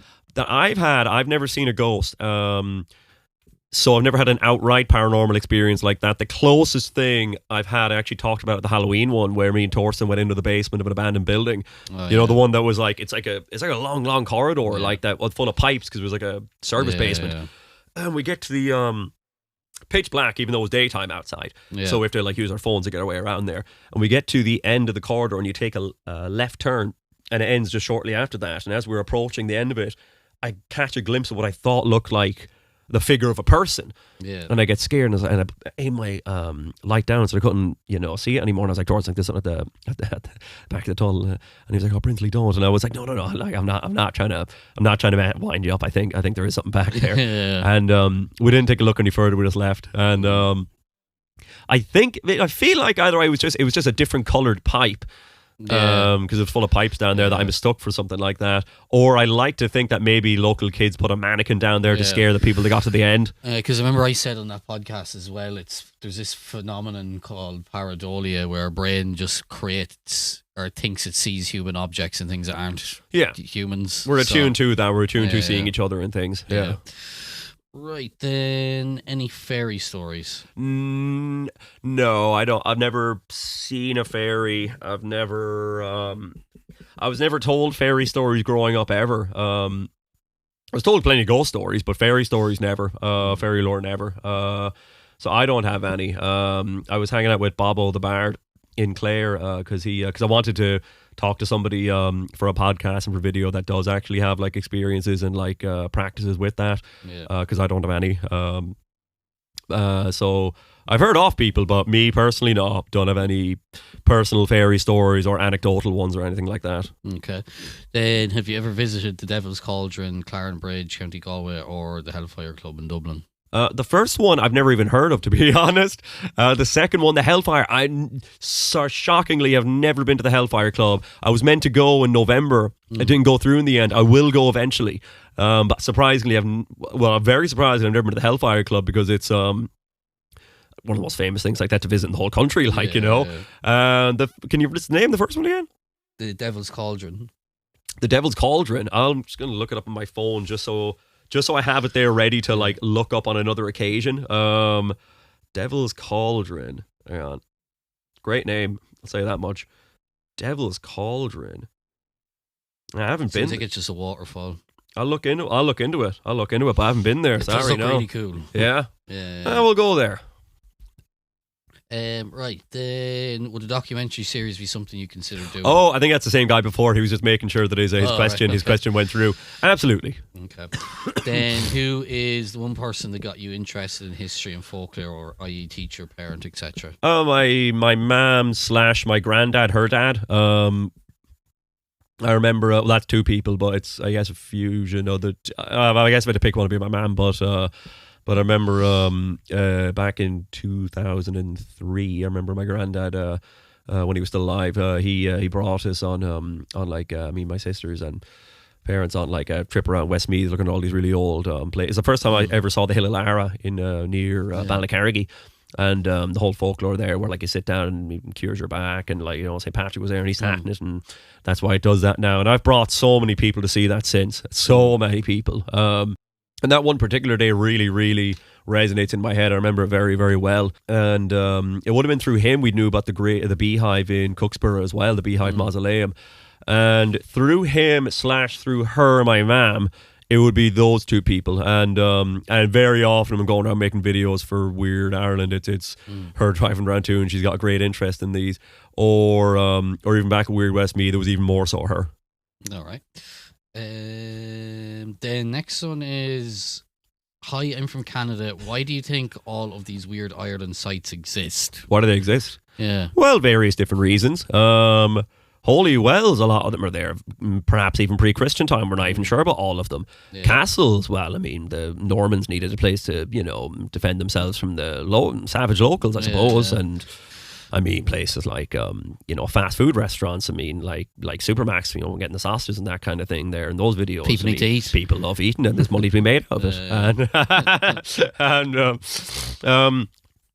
So various different reasons. There is some particular, some of them are, you know, Giant's Causeway is formed through volcanic action millions of years ago. Geographic and ecclesiastic reasons. Ecclesiastic reasons, geological reasons. You could go back to the Big Bang, you know, working out why all these things are in Weird Ireland, you know. But I mean, everywhere in the world's going to have their own version of weird, like, you know, Scotland's going to have lots of weird Scotland things there for different reasons. France would have weird places there for different reasons.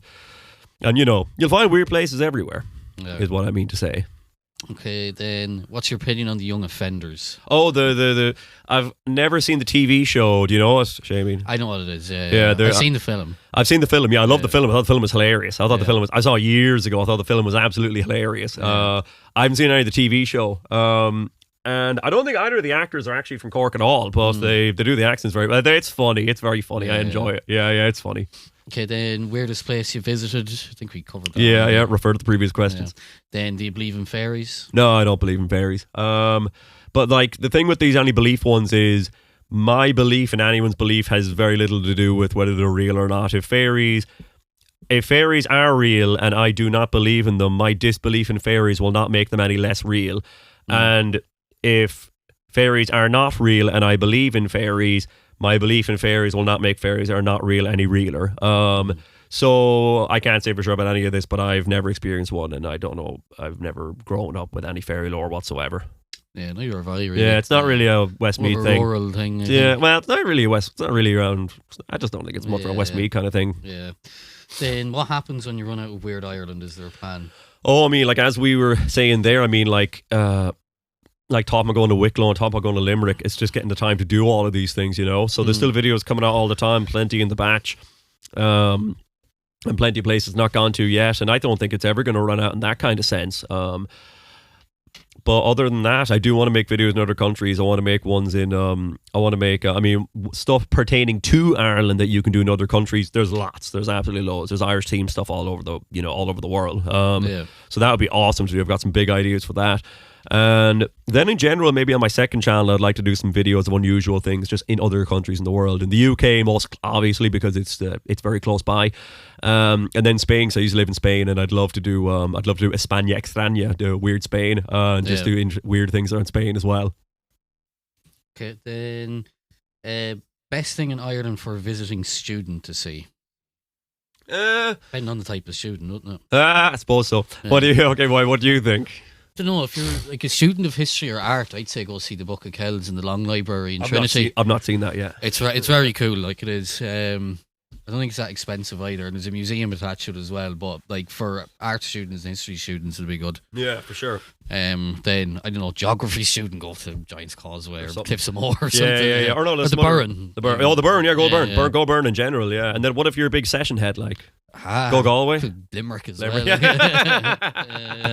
Dublin's not the best for a session now, I don't think. It's too busy, too expensive. Places can be so packed. Yeah, places can be so packed. Still fun, I mean. Yeah.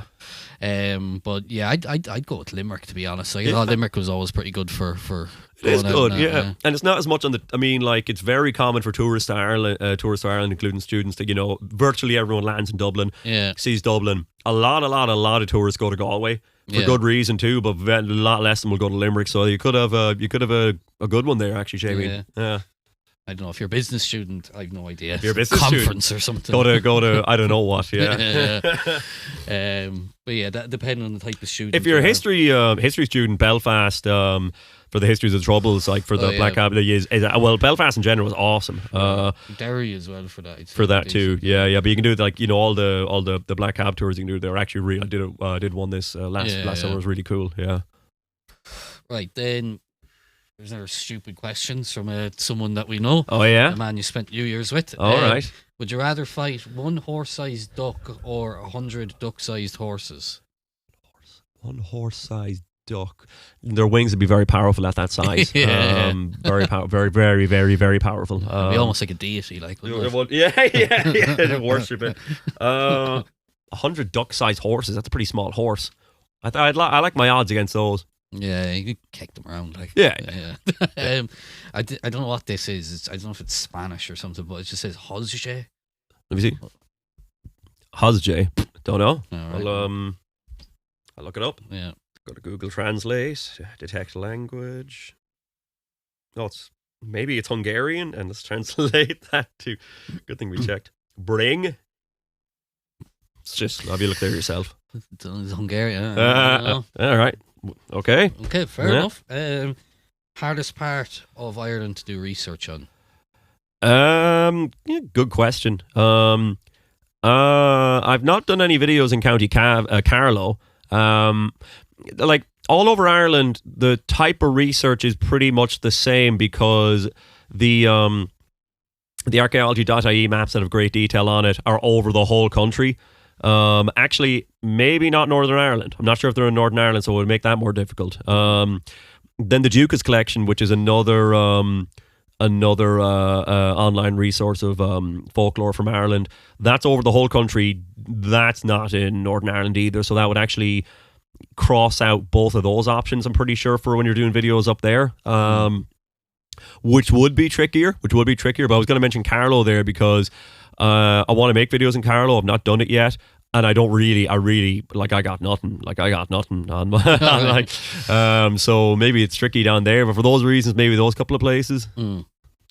Okay, then did you ever have a bull chase you on your adventures? No, never had a bull chase me. Did you ever even have cows following you? Oh, definitely, yeah. I wouldn't even really go into fields with cows if I can avoid it in general. And you'd always stick to the margin. And if they're following you just think you're there to feed them, like.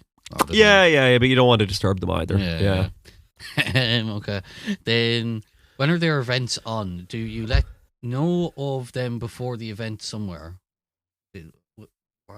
When there are events on, do you let know of them before the event somewhere? I don't know what. Either they mean they can only either mean, do I let when I'm going to an event, do I let the people at the event know that I'm coming, or they mean, do I let people following know? Either or.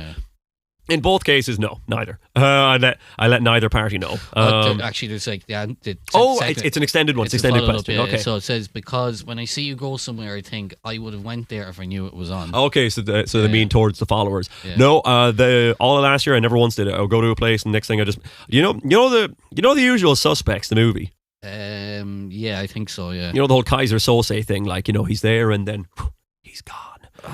Actually, I don't know. No. Okay, I was like that nearly last year. Like I went to the Puck Fada. Didn't say anything. I was going there. Rocked up, took a video, left, laid that day video out, and it's like he was there. No one ever knew he was there. So, in future, next year, I think I will let people know in advance. So that way, for that very reason, people can attend them. But so far, no, I never do. Never, ever, ever. I just show up, make my video. Nobody knows I was ever there. Okay.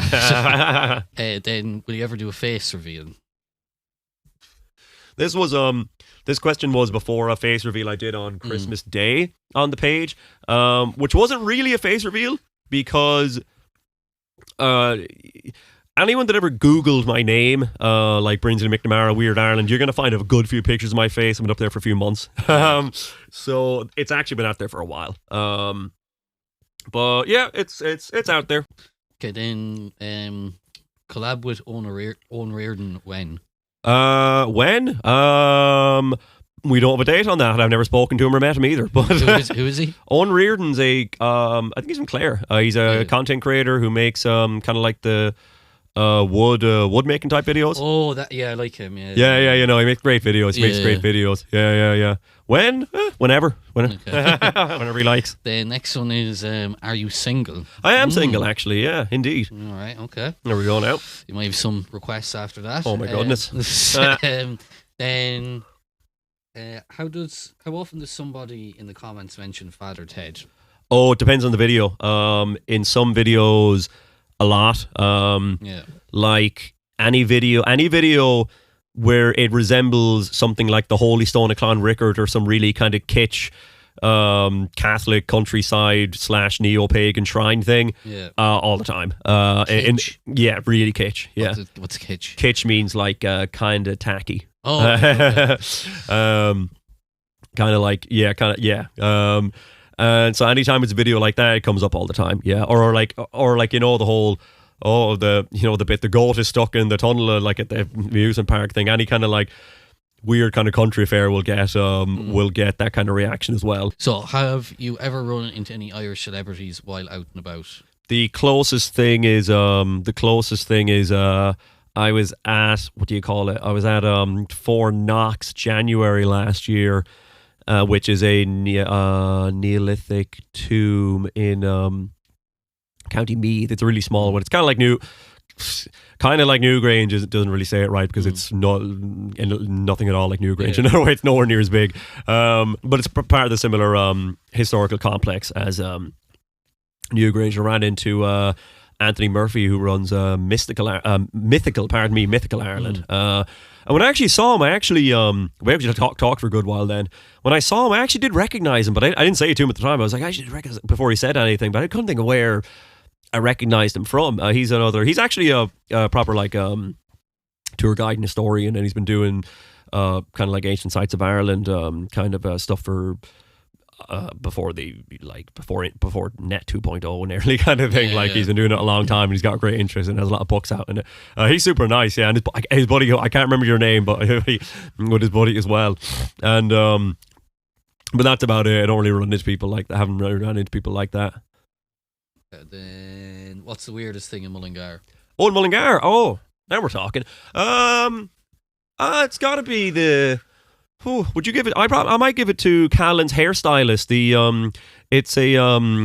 It was a hairdresser since like the 1950s. Now it's abandoned. It hasn't been a hairdresser in years. It's up for sale now. I see. It's up for sale, but the weird thing about it is nothing to do with being a hairdresser. The weird thing is that it looks like a Lego house. It's painted white and red, the bricks. So it looks like a really pop standout kind of like Lego house kind of building, and it's been like that for decades. It's been like that for my parents' entire life. I think it's been like that for such a long time.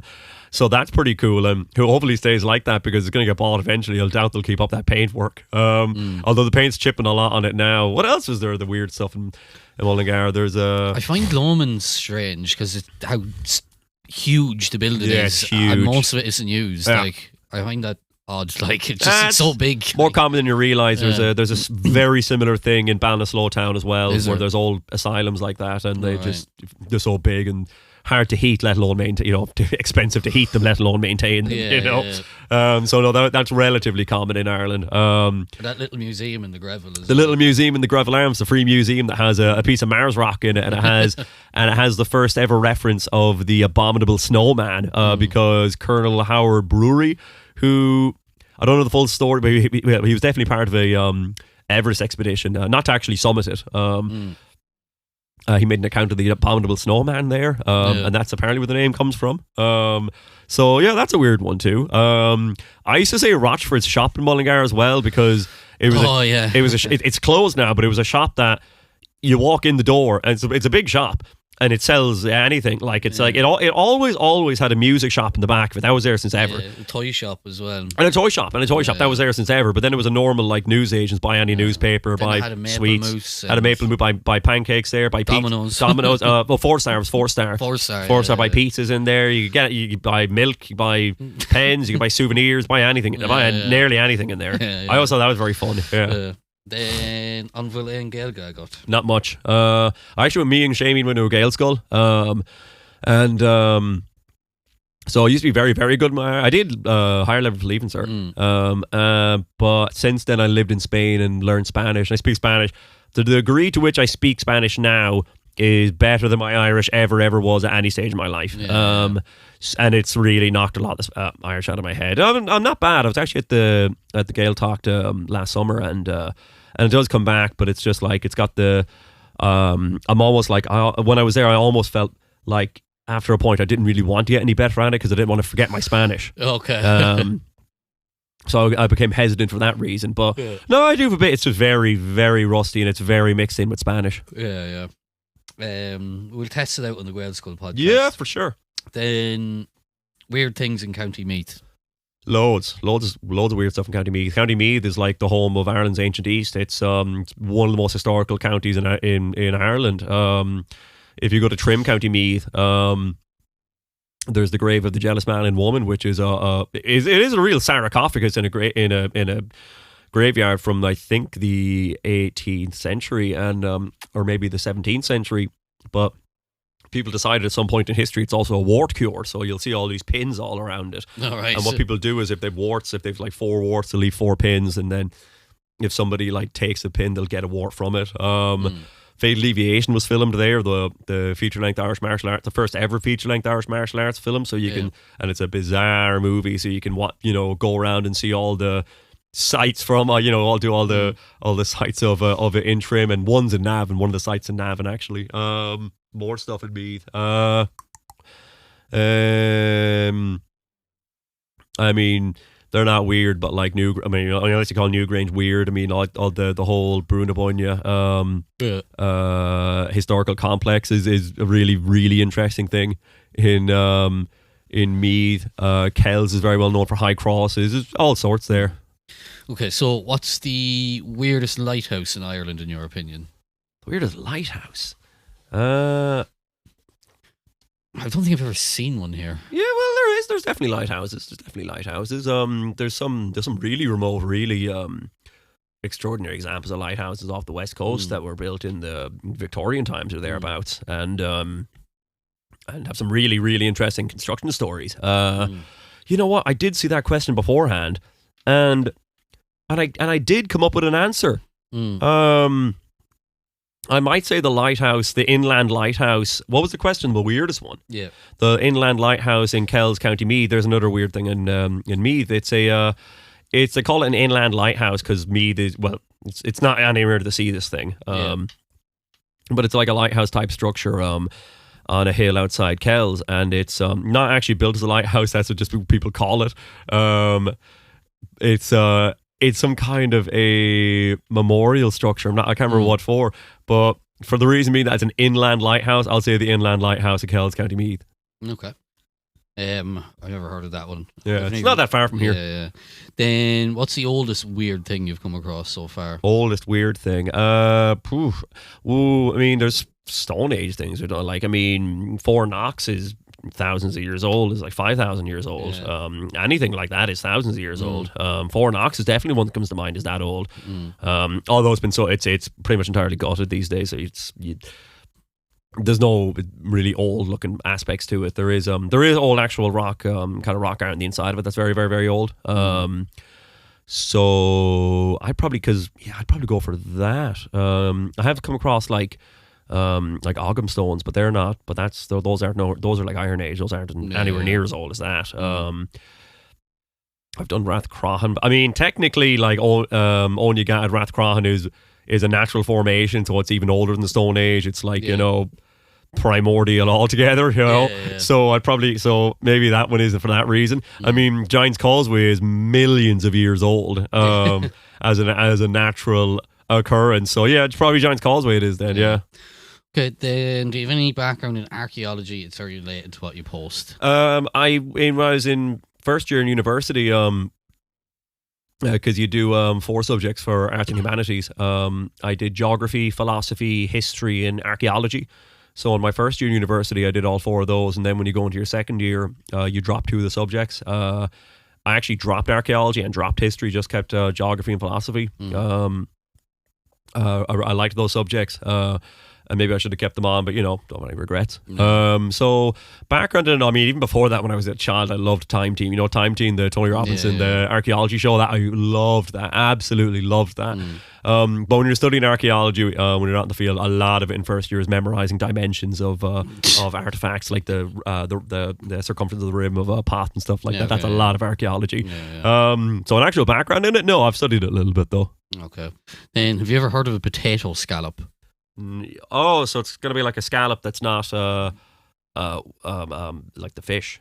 I don't know. Potato scallop, I guess. I've not heard of one. I've never had a fish scallop. So let alone a potato one. Maybe I don't know. I don't think I have anyways. No, that's news to me. There you go. Yeah. I don't know what that is. Then weirdest Irish fungus. Weirdest Irish fungus. I mean, I'm not much into fungi and all this sort of thing.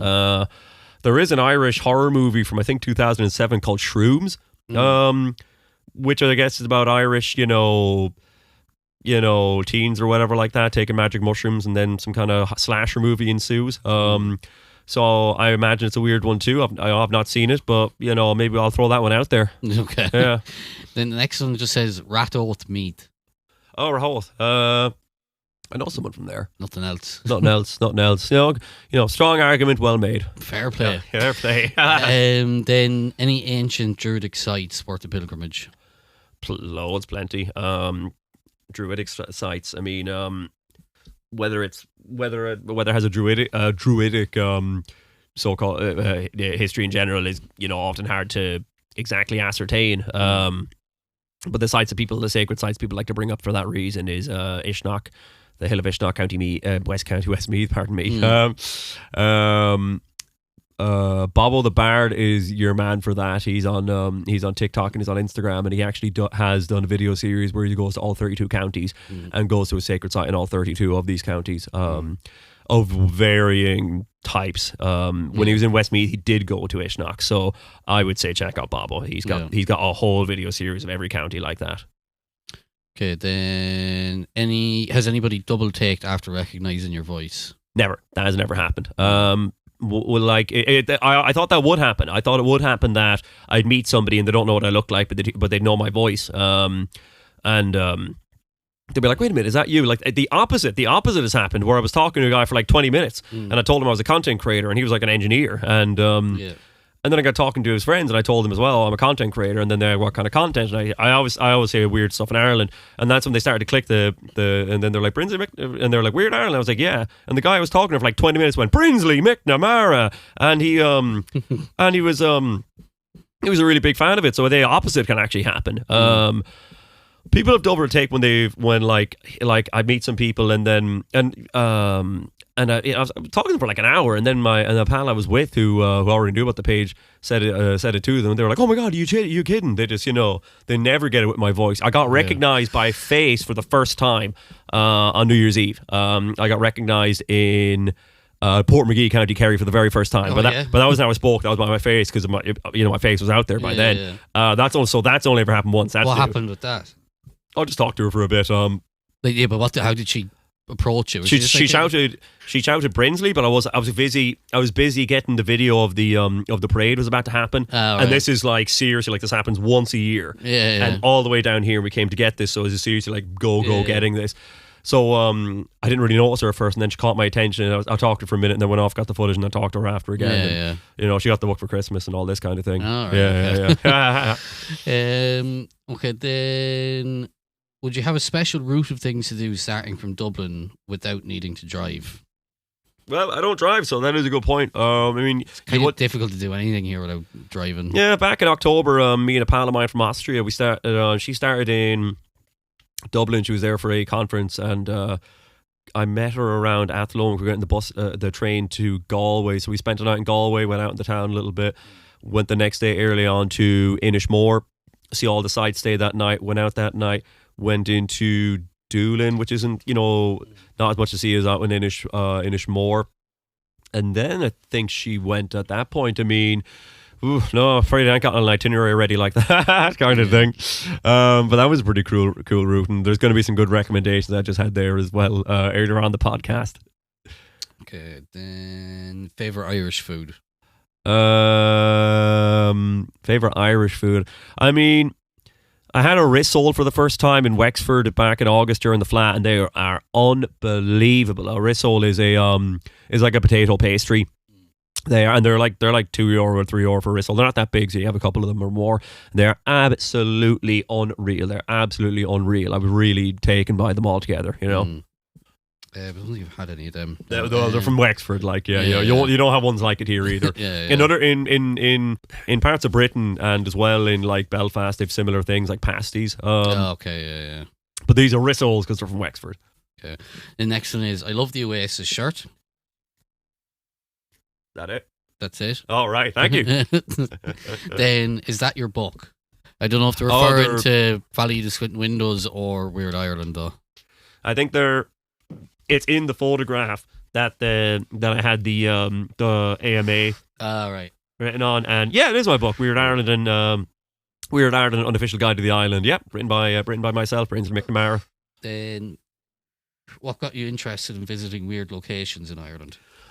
Always had between my loving history in general since I was a child, and then my mom and my granddad show me around just like weird and historic, well, not even weird, just like interesting and historical and outdoorsy kind of places around Westmeath, local places that really built it up as well. I actually like being outdoors a lot. I really, really like being out and about doing things, rather than, I've never had an office job, and any other jobs where I'm just like stuck down to the one place I just don't like, I really like I really like doing those things in Spain though, or did you not have you had like some marketing job over there or something. Did you? I guess so. I did journalism there too. I mean, one of them I could work from home, so that was handy. I enjoyed that a lot, actually. Right. And then the other one with journalism, because you go around interviewing people, you go to all these different events, so you're in the office a bit, but then you're out doing stuff all the time. It's absolutely brilliant. Yeah, absolutely cool. Then more weird places in Dublin. You've already answered that one. Yeah, I listed a few, not enough, and there is other ones I'm sure that I can. I mean, the thing with Dublin is that I'm not the best resource in Dublin. There is Jane Casey. Jane Casey is on Instagram and on TikTok and all the other socials too. She does content, not dissimilar to mine, but much more historically based in research. And she's primarily based. Her videos are largely in and around Dublin. So go check out Jane's channel for Dublin recommendations. There's other ones as well, plenty for Dublin, but I'd start with Jane. And there's one I can think of just after coming to mind there. There's this old Freemasons church there that has the interior of it looks like the inside of an Egyptian pyramid. I think you have to request to go in there though, but I think if you request, you can't get in. Like class. I can't remember. I know Ronan has been into it, I think. Yeah. But that's meant to be an interesting one. There used to be Saint Meekan's mummies. They were genuine mummies, medieval mummies. In the basement of Saint Meekan's Church in Dublin. Very close to the Four Courts. But those got torched. Last June, and they were completely obliterated. All right. Well, between the fire and then the fire brigade coming in, they had to put it out, and it was a lot of water down there. So between both those things, they were obliterated. But that was a very weird sight in Dublin to see. Yeah. I went to see them one day before they got destroyed, and there wasn't open that day, so I missed my chance, and now I've just fully missed the chance. That was a big one, but that's gone now. Yeah. The next one is, can I come over?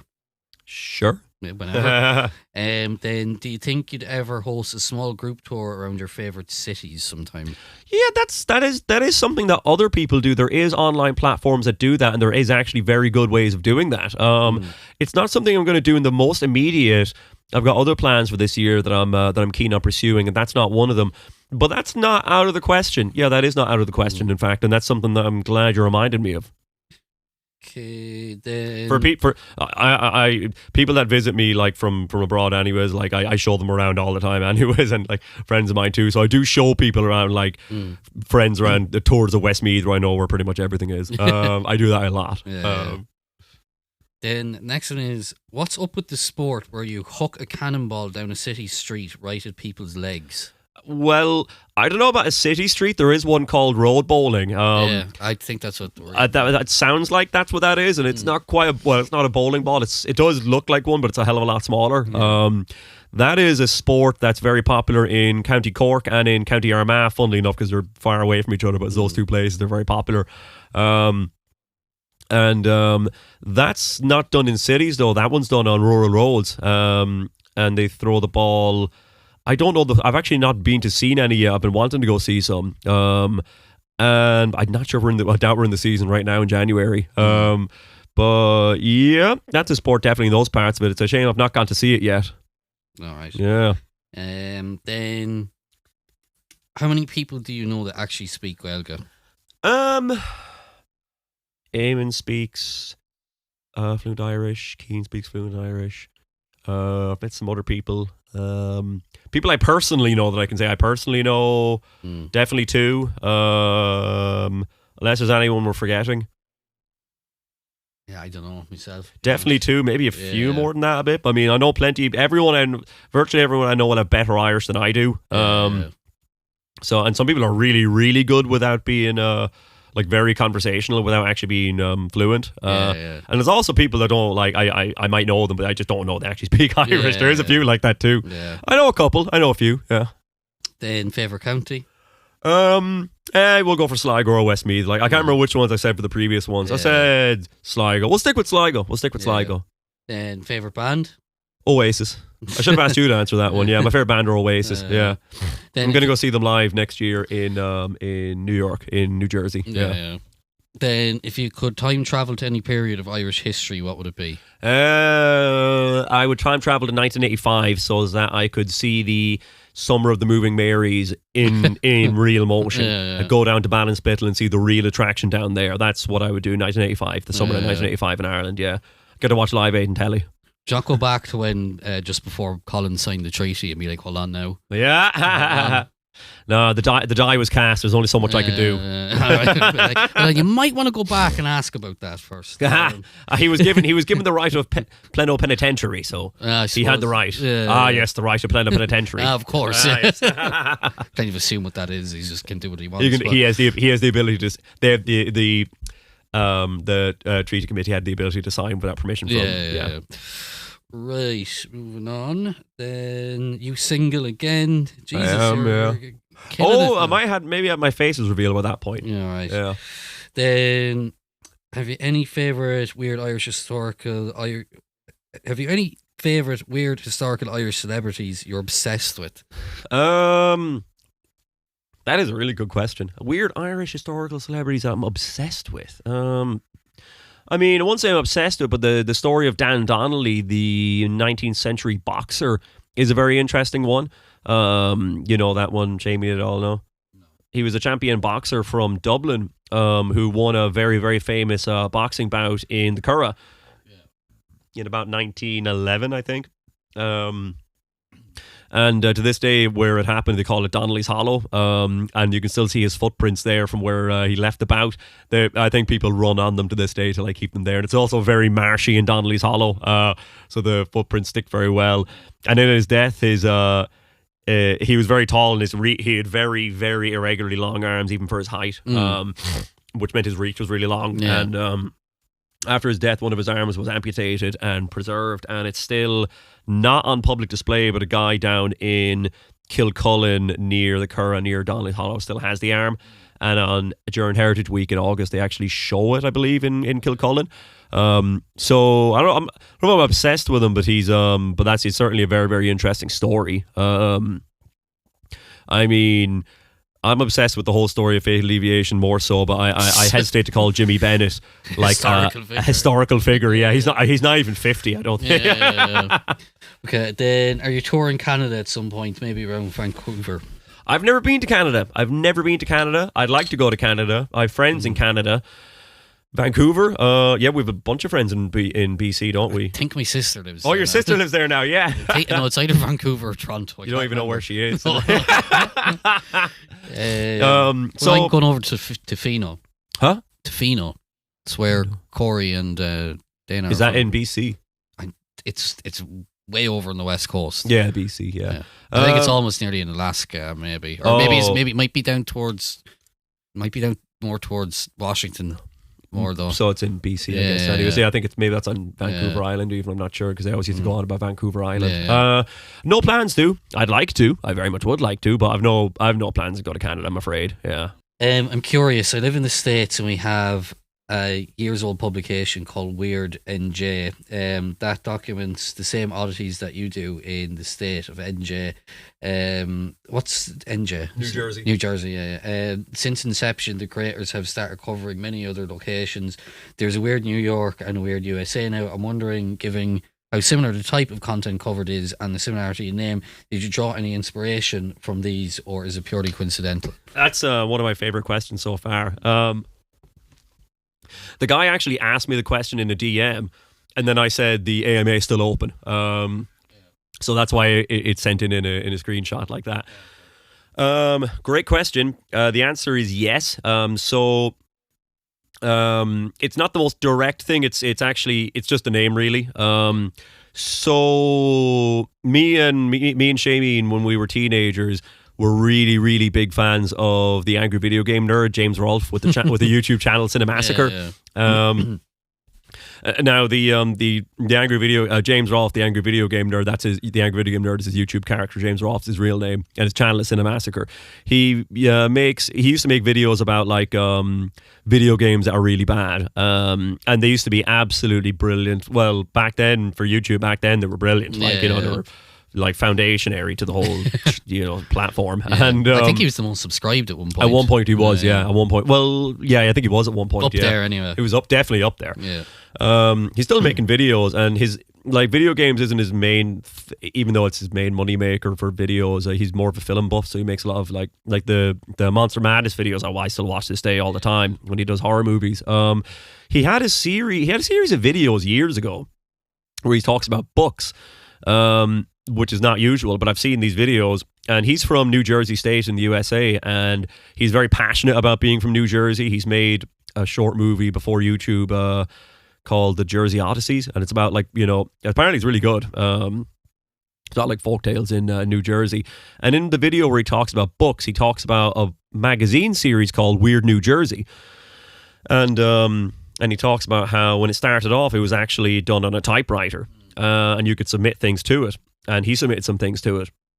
And the two guys that did the Weird New Jersey magazines eventually made a Weird New Jersey book. Then, like this guy describes, made a book of every state in the USA. I've only been to the USA once ever. And I flew into DC, and I went to Blacksburg, Virginia, because Rusty was living there at the time, actually. And I bought the Weird Virginia book to bring, and like, Virginia is huge, so actually being able to see any of these things is like not really manageable whatsoever. But I still have the book, and I got the book anyways. And all the way back then in 2019 was the very first time I said I wanted to make something like Weird Westmeath. And so the answer is, for the title and for the whole kind of idea of it, yeah. But I've only ever read the Weird Virginia book, and the topics that they do naturally, because the type of weird stuff you're not going to find holy wells in America like you're going to find in Ireland, and there's also like lots of other weird attractions in America that you're not going to find in Ireland. So the stuff we cover is different, and what I'm basing is off mostly what I'm interested in and what people here are interested in seeing. But as kind of a concept and as a name, yeah, that is the inspiration. Okay, then where did you get your shades? Yeah, that's an odd question. I don't own any sunglasses, and in the picture I'm not wearing any, so I don't know what they mean by shades. Yeah. All right. Then what's weirder than Ireland? What's weirder than Ireland? Any countries? No, everywhere's about equally weird. Every country in the world is weird. And the thing is, if you're from, I don't know, Bhutan, then Bhutan isn't weird to you at all because you live there and you've seen all the odd things in Bhutan. But if you're someone that's never been to Bhutan, and you see that they do a thing in Bhutan where they draw like penises onto walls and stuff like that, yeah. And you'll see it all over the place, and it's because it's good luck. And to them, that's normal. You see that everywhere. But to us, it's very, very weird. So weird is only a matter of familiarization and distance, non-familiarization. So once you're from a place and used to it, it's not weird to you. But once you're not from there, it is weird. So nowhere's weird, or everywhere's about equally weird. No, it's just the next question is, are you any crack on the beer? Good fella in the pub, like. What do you reckon, Shameen? You're all right. I'm only all right. Yeah. You're grand. I'm pretty good. Yeah. You get on the spirits, you can get fairly sloppy now. So I'd very, very sparingly go on the spirits. Yeah. I'm not gone on the spirits. Very clumsy after seeing you drink whiskey in the past or anything like that. Then I'm going to turn on the light. Yeah, go on. I was just laughing at that one occasion where, like, you came home drunk and, like, there was like you left like a big handprint of tomato sauce on the wall. Yeah, on the wall. Yeah. Anyway, then what has been your favourite weird spot or experience at a weird spot? Kind of gone over that a bit. I'm trying to think, did anything separate to when I was at a place happen? Oh, there's got to be, but it's been over 100 videos like of these so far. Is there any very interesting or fun stories relating to it? I think so. I mean, say the question again.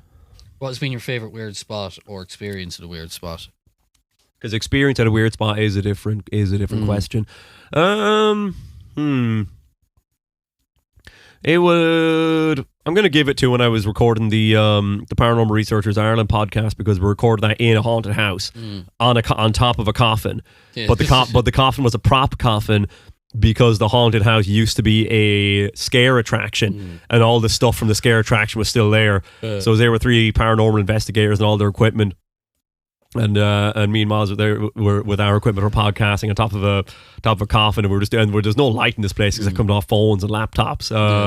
So that was a very, very nice experience doing that there, and it was definitely a weird one. Okay, then why did you start making these videos, and how do you travel about? Mostly people drive me around in their cars. Other than that, I might get public transport, but that's less frequent. Normally people drive me around. And what made me start doing it? Is that the question? Yeah. Yeah, why did you start making these videos, and how do you travel about? For fun and for clout. All right, fair enough. Then, what's the weirdest ghost story, weirdest haunted place you know of in Ireland? Weirdest ghost story, weirdest ghost story, weirdest haunted place. I mean, yeah, aside from any typical haunting stories where they're normally to do with someone dies and then their ghost haunts the place. I mean, anything to do with the devil is the devil is a pretty uniquely kind of Irish one, and it's always the there's a very particular devil haunting legend, and it always goes by the note of people are sitting around playing cards, and a stranger comes and they let him in, and then they're playing cards with the stranger, and then one of the original of the party drops a card and goes to pick it up and sees that the stranger has cloven feet, like has hooves, and so is the devil, and then bursts out through the ceiling, you know, and fire and all this kind of thing. That story is, the Hellfire Club in Dublin and Loftus Hall, I believe, in Wexford, both have devil haunting stories like that. So the devil haunting stories have to be the weirder ones, yeah. The devil. Yeah.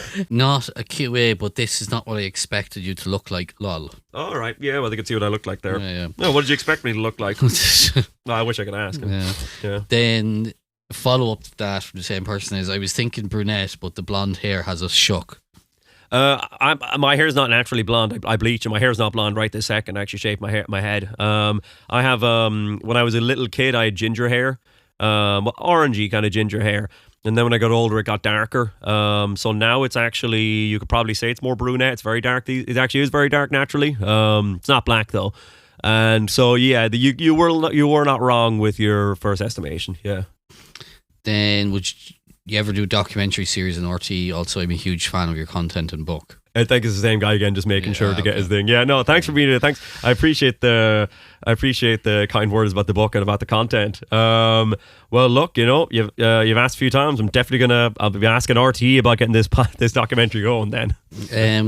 Then have you ever read Never? Fascinating Facts About Ireland. It's a fun read. No, I haven't actually. I think I have taken that down as a recommendation though already. Yeah, I've never even heard of it, to be honest.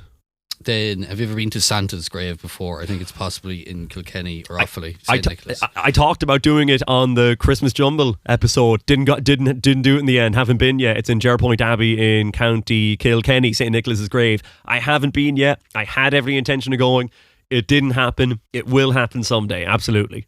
If you could do Weird Ireland style for another country, which would you do and why? The only two I would do that would like in the sense of literally Weird Ireland would be either Weird Britain or España Extraña, so Weird Spain in Spanish. One or the other of those are the only two that would actually have my interest like that. So you're getting 2 for 1 there. Yeah, Weird Britain or España Extraña. The weirdest place in Ireland, already. We'll move on from there. Yeah. We'll move on from that. Then, if someone wanted to start exploring like you, what would you recommend them? That's a good question. Yeah. I guess just realizing it's more. I mean, like sometimes when somebody that doesn't go around kind of like exploring old places like that, like myself, and I put it up on my stories, and they'll be like, "Oh, how do you find these places?" Because you know, when you're on the outside of it, you can think of how do you even find these places? But number one recommendation: the first place you start, Google Maps. Google Maps has. Before you even go into more detail with historical maps, Google Maps has way, way, way more stuff on it than you think. It has some really unknown stuff on it too. And they'll be marked as like those kind of attractions, kind of markings that you get on Google Maps. So strange enough, first place to start, Google Maps. Just scroll around the place. Some people find that therapeutic, but it's also very useful for finding these. That's how I found the Castle Strange stone in Roscommon. That's how I found the Shuggling stone in Donegal. That's how I find a lot of things. All right, then considering doing some stuff up north. I've done bits. I've done stuff in counties, Antrim, Armagh, all of them except for Tyrone, I think, so far. Yeah, I'd like to do more. I would like to do more, and I've every intention of doing more. But same thing with trying to get down to Limerick and Kilkenny and everywhere. Like, you know, it's just it's a matter of time and a matter of getting around to doing it. The next one is respectfully, bro, it's fine. Oh, he's saying respectfully, bro, is fine. Yeah. Like I'm fine. Yeah. I don't know what it means by that. That means like fine in the sense of like attractive or such. Oh, right. Okay. Yeah. Oh, right. Okay. Yeah. Then last one, this batch is just like to thank my son Ross for gifting me your fabulous book. Oh, come on, Ross. Fair man. play for giving if your mom, is that how that? Yeah. Yeah. All right, well, fair play. It's a great gift, and a lot of people have gotten it. Okay, so what's your favourite thing about living in Ireland? I visited once and hope to get back. My favourite thing about living in Ireland is really just all my friends and family are here, and I love seeing everyone all the time. And back in Mullingar, we've got a huge crew, so we're never stuck for going out or stuff to do. Honestly, yeah. Then what are some weird Irish foods? Some weird Irish foods: rissoles from County Wexford. That's the potato pastry I mentioned earlier. There is coddle, which is a traditionally Dublin soup, it's like it has sausages in it, it has ham in it. Some people say it's like a breakfast as a soup. Some people say traditionally it would just be leftover food, like leftover stuff put together into a soup. That's very nice actually too. There's boxty, which is from around Leitrim areas, like in Scotland. It's basically in Scotland what you'd call a tatty scone, a potato scone. I was never mad about them. No, they're all right. Yeah. There is Irish stew in general, but that one's not weird. That's just known everywhere, and it's stew. There is there's lots of fast food kind of delicacies, like a batter burger is a battered beef burger that you don't eat with a bun, you just eat it like that. Spice burgers, which are a little bit of a mystery, but they're like a mix of herbs and meat and some other stuff. It's kind of they're like the filling of a sausage but breadier, and it's in like a burger, like a disc shaped kind of burger thing. Also with no bun, you eat it without. A whirly burger is a batter burger, but it is in a bun and has salad on top of it and sauce, I think, as well. There is that's all pretty good ones. Okay, then maybe something on our weird and wonderful townland names. Love your stuff. Keep up the great work. Thank you. Yeah. I mean, townland names, haven't done any videos on it yet exactly. I've done the one in Sligo where there's an old riddle kind of thing. What county in Ireland can you go to Gibraltar, Siberia, and Coney Island all in the one day? And it's County Sligo. There's an island called Coney Island. There's a bit of headland next to the town at the sea called the Rocks of Gibraltar.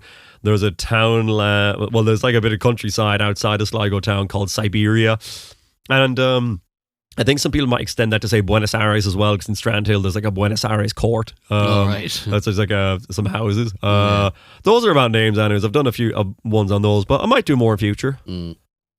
Then is the plural of banshee, like look at it yourself here, actually Manashi? Is he referring to like banshee, like the ghost thing there? Oh, I kind of thought it might be like banshee, or like ban on tea, like in... Yeah, I don't know. Oh, it must be talking about banshee. Yeah, banshee Manashi. Yeah. I don't know. I'm not sure what he means. No, that's a very valid question. I never deconstructed it in that way. Yeah. I don't know. I haven't a clue, to be honest. I would say banshees myself, but I've never heard of more than one at any one time. Okay, no, I don't know that one. Then, do you literally think of the most random places and then go explore them? Like, you just kind of pick a place and they're like, oh, I haven't been there before, let's go see what's there. Is that how you do it? Yeah, all the time. Even before I was making videos for social media, all the time. Yeah. Okay. Oh, there's some weird questions in this one. Yeah. So, any thick road bowl stories? Thick road bowl stories? Yeah. Well, my dad often talks about there's this bridge outside the Bandon Viaduct, I think is what he calls it. Yeah. And there's a story of a guy whose name I can't remember what it is now. Yeah. How he tosses the bowl like over the top of the Bandon Viaduct, and it was a great accomplishment at the time. It would be a great accomplishment now, let alone at the time. So that's got to be a thick bowling story. Okay. Then what was your first Weird Ireland spot? On the very first video was the Rockaduna Mace in County Laois. It's an old castle. It's a big, broad, expansive one. It's free to visit. It's open every day of the year. It doesn't have that much parking, unfortunately. But it's very historic, very worth seeing. Great views from around Leash from atop there. So that was actually the first video. Was the Rockaduna Mace. All right. Then, where did you live in Spain? With the way you said uno, dos, tres, it must have been down south. Yeah, that's at the very beginning of the Christmas Jumble episode. We pull a firecracker and I say uno, dos, tres, and so I don't pronounce the S at the end of dos or tres, and that is a southern Spain thing. I lived in a lot of places in Spain. I lived in Barcelona, I lived in Valencia, I lived in Navarra, and I lived in Seville. And that is a southern Spanish thing. But I also lived a few months in Nicaragua, and they do the exact same thing there. They omit, if somebody's name was Carlos, he'd be Carlo. Yeah. They omit the S at the end of most words. So either a mix of Seville or Nicaragua. Okay, then when going to locations of interest, do you drive? If so, what do you drive? I don't drive. I don't have a car. And the car I get driven around in is, I also know nothing about cars, so I don't know. I don't know what car people drive. I just know what color they are. Yeah. Miles' car is red. I'm the same. I don't know what kind of car he has. Yeah. But it's red. He's a red car. Sometimes like people say, "Oh yeah, I'm just in the Subaru." I'm like, I don't know. I don't know what that means. Yeah, no idea. Yeah, haven't a clue. Then, have you gone back again to visit some of the places you've written about in your book? It's a really good question, because a lot of the ones I wrote in the book I actually hadn't been to yet. Yeah. I hadn't been to them ever and then I wrote the book, and before the book came out I was able to visit some of them, and I've been to more since. Giant's Causeway is in the book. Never been there until I wrote the book. I managed to see it before the book came out. The Holy Stump of Rathkeel in County Limerick. I saw that really recently. I saw that on New Year's Eve on the way down to Portmagee.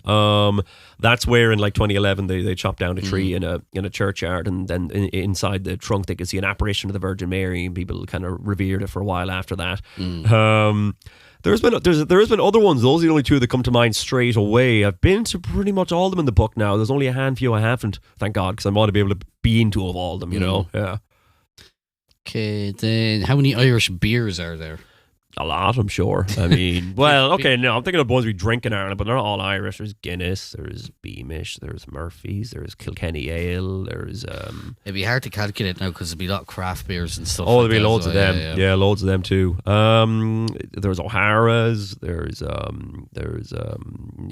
any number. There's any number, really. Yeah. Then any plans for exploring Monaghan? I know I don't have any Monaghan videos. There is actually specific things I want to see in Monaghan.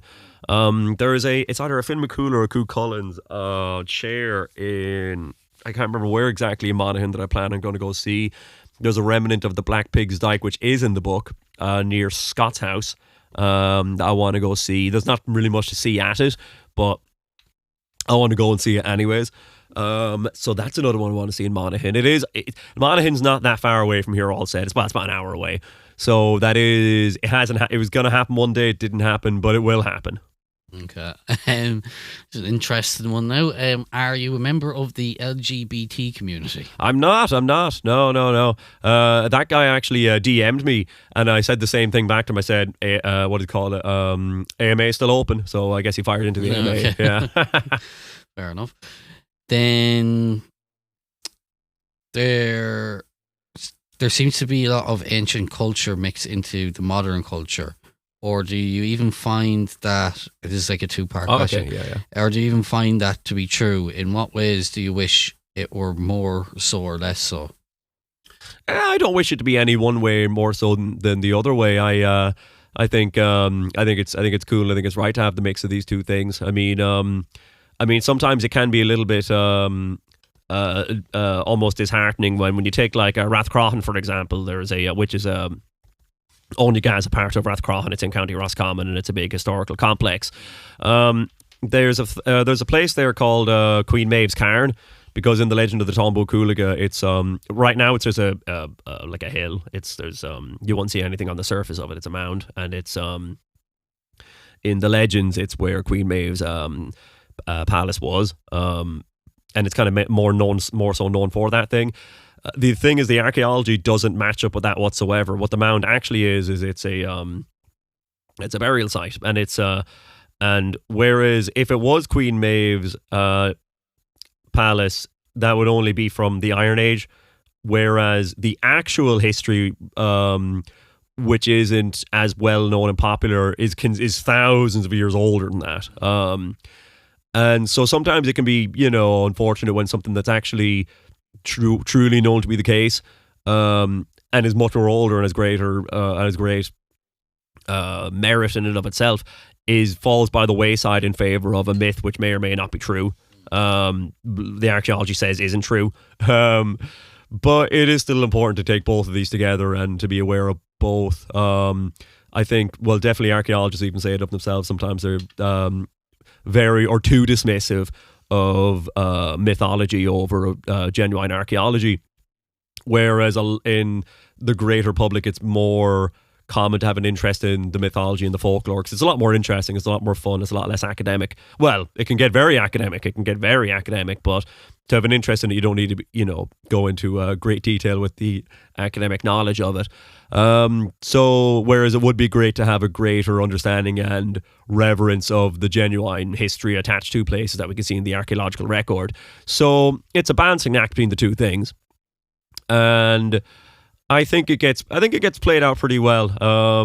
If people want to know more about archaeological history, in Irish podcasting, for example, I'm going to recommend the Amplify Archaeology podcast. It is absolutely brilliant. It's the best Irish podcast, in my opinion. And it's real historians and archaeologists running it and talking about all these different sites around the country. It's absolutely brilliant. A lot of the time they don't give you answers because archaeologists don't like saying stuff without evidence. So, and that can be frustrating. They're not guys for hot takes. You're not going to get hot takes on it. But it's just riveting listening to it if you're into that kind of thing. Okay. Yeah. There you go now. Very good. Do you have a list of haunted places in Ireland for my next trip home next summer?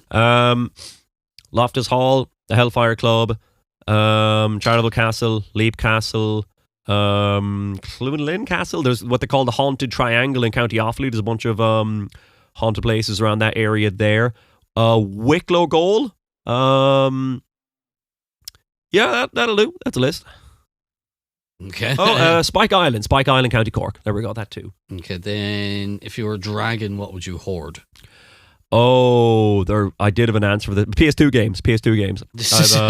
At the most, I usused to have over 100 PS2 games. Not even PS3, PS1, just PS2 games, over 100 of them. And most of them I never played to this day, because it just wouldn't. Even though they work. My PS2 still works and everything. It's over there. I can see it over there. A few of the games over there. Only a few, yeah. So, and I love, and every time I go into a CEX shop in Ireland, I go looking, because they still have PS2 sections despite it being over 20 years old. Yeah. And I still love looking at the games, and sometimes I see ones I've never seen before, and I'm just like, I'd love to get that, but I'm gonna, and I did for years, just buy random games, because 10 years ago they're still cheap, but they were so cheap back then. Yeah. So if I'd hoard anything, it'd be PS2 games. Yeah. Okay, then what's the most stereotypical US assumption about Ireland, and is it actually true?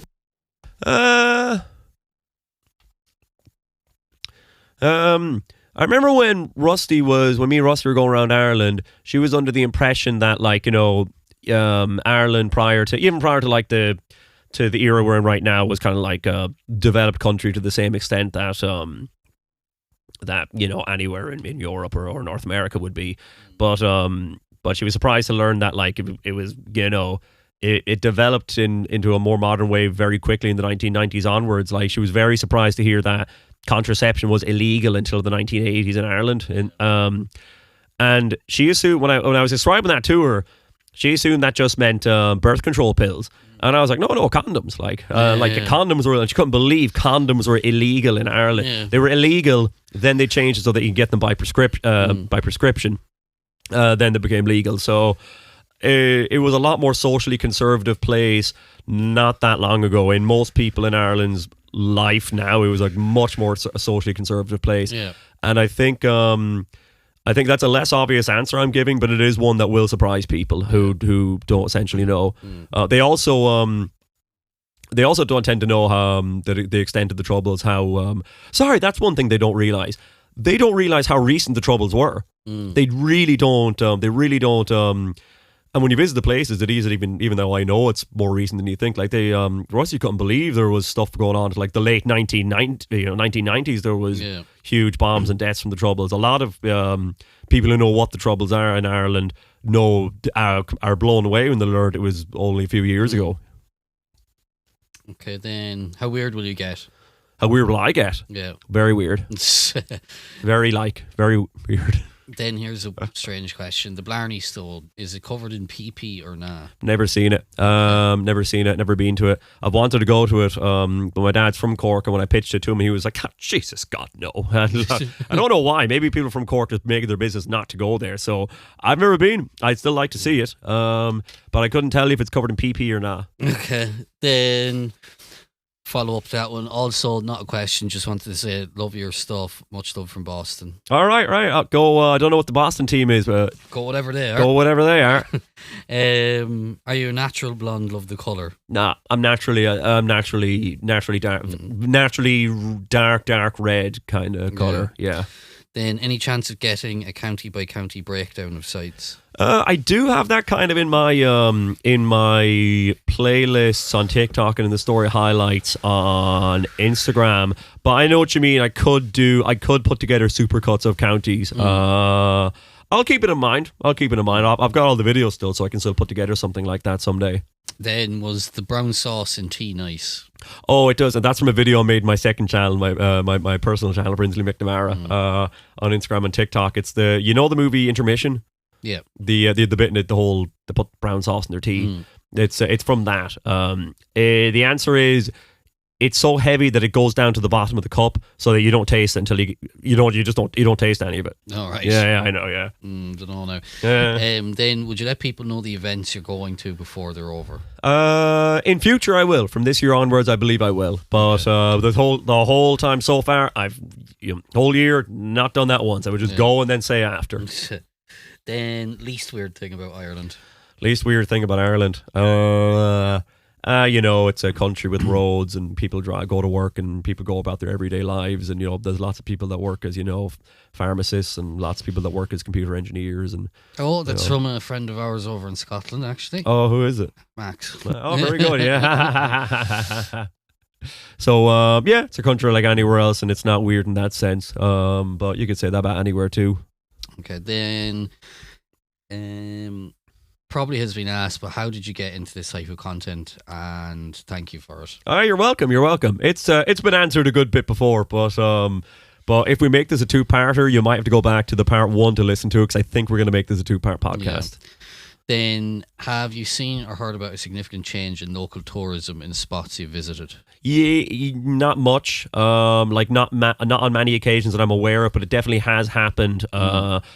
For at least one that I can think of, and then other ones, like I hear stories secondhand that there'll be relatives of mine will have a co-worker who's like, my wife follows this Weird Ireland page. We're going to go see a bunch of them tomorrow. So I have heard anecdotal stuff like that. But major changes, I can only think of one occasion where something like that happened with the what was it called? The St. Hugh's Headache Stone. There quite a bit more people visited that after I put up a video of it. All right. Yeah. Okay, then it just says why. Why? Yeah. Why not? Yeah, why not? Then on Vulgailga Gut, went over that. Big Mac or Whopper meal? I'd go for. I haven't eaten Burger King in a very long time. I'm gonna go for the Whopper meal. Why not? I'm more of a Burger King man. Are you? Yeah. I'm going with Whopper meal. Yeah. Who killed JFK? Lee Harvey Oswald. Oh yeah. Favorite Irish snack? Snack. Oh, okay, snack. So I actually really love jelly sweets a lot. Too much, Athlone sweets. Let's say Athlone sweets. Let's say the apple loops. Yeah. The apple loops and the Athlone sweets. They're unreal. Yeah. You don't get that many in a bag of Athlone sweets, so I'd probably get 2 bags of 2 different ones. One would be apple loops, and the other one would be another squishy sour jelly one. Those are my favorite things. Favorite color? Used to be purple. Oh, you know what it is actually? If you look at the Weird Ireland logo, it's a mixture of like turquoise, purple, black kind of thing, blue. I have a jumper that's the exact same color as that, and it's a color scheme. And I have a jacket like that too. You see a lot of outerwear in the 90s and 80s in that color scheme, and I love it so much that it ended up being like the colors, the 3 of them put together of the Weird Ireland logo. I love that retro kind of look, the retro color thing. So kind of turquoise, purple, mixture. Then favorite Irish American? Favorite Irish American? It's got to be Conor Sharpless. Is he Irish American? Yeah. I don't know. I know he's from Philly, but We'll say Connor Sharpless. All He's just a right. pal of mine. Okay. Well, more than just a pal of Should mine. you not go with Dev? Dev. Ooh. I don't know if he's Irish American, except that I think does he have an American parent? Or is he an Irish man born in America? Yeah, he's American. He was an American citizen anyway. Yeah, but that's just an Irish man born in America. I suppose. You know? Yeah. Right then, what's your favorite cuisine? Oh wait, you know what? Sorry, Barack Obama. Oh yeah. Obama. Favorite cuisine? In general, Yeah. American cuisine, where it's like hot dogs, hamburgers, fries, Yeah. big pizza, big heavy pizza full of cheese. Yeah. What else? Corn dogs, all that. I love all that kind of stuff. Okay, then some repeat questions on this frame here. Oh, so, I see. what's your favorite county overall?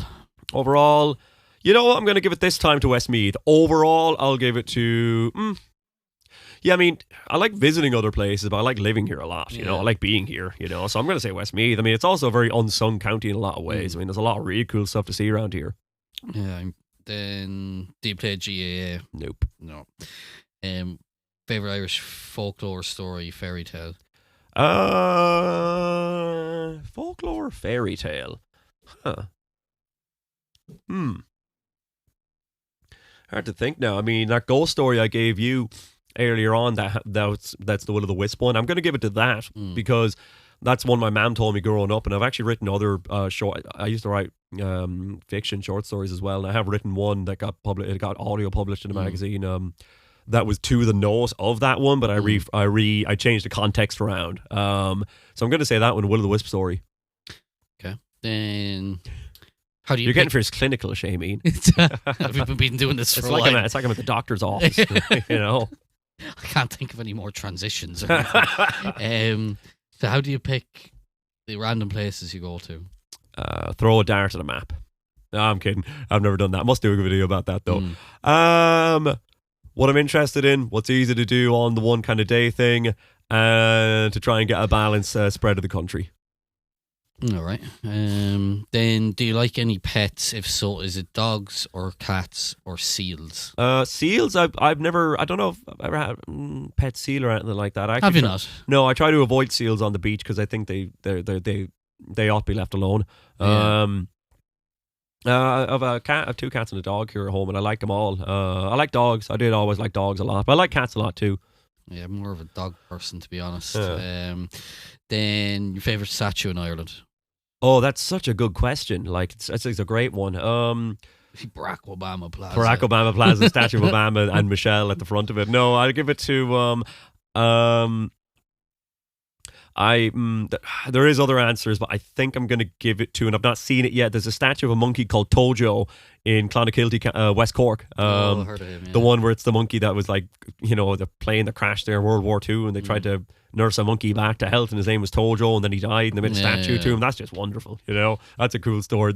There is a lot in the book of a piece on weird statues around Ireland. So there is more in there, but Tojo comes to mind. What about the statue of Larkin, the big hands? Where is that statue?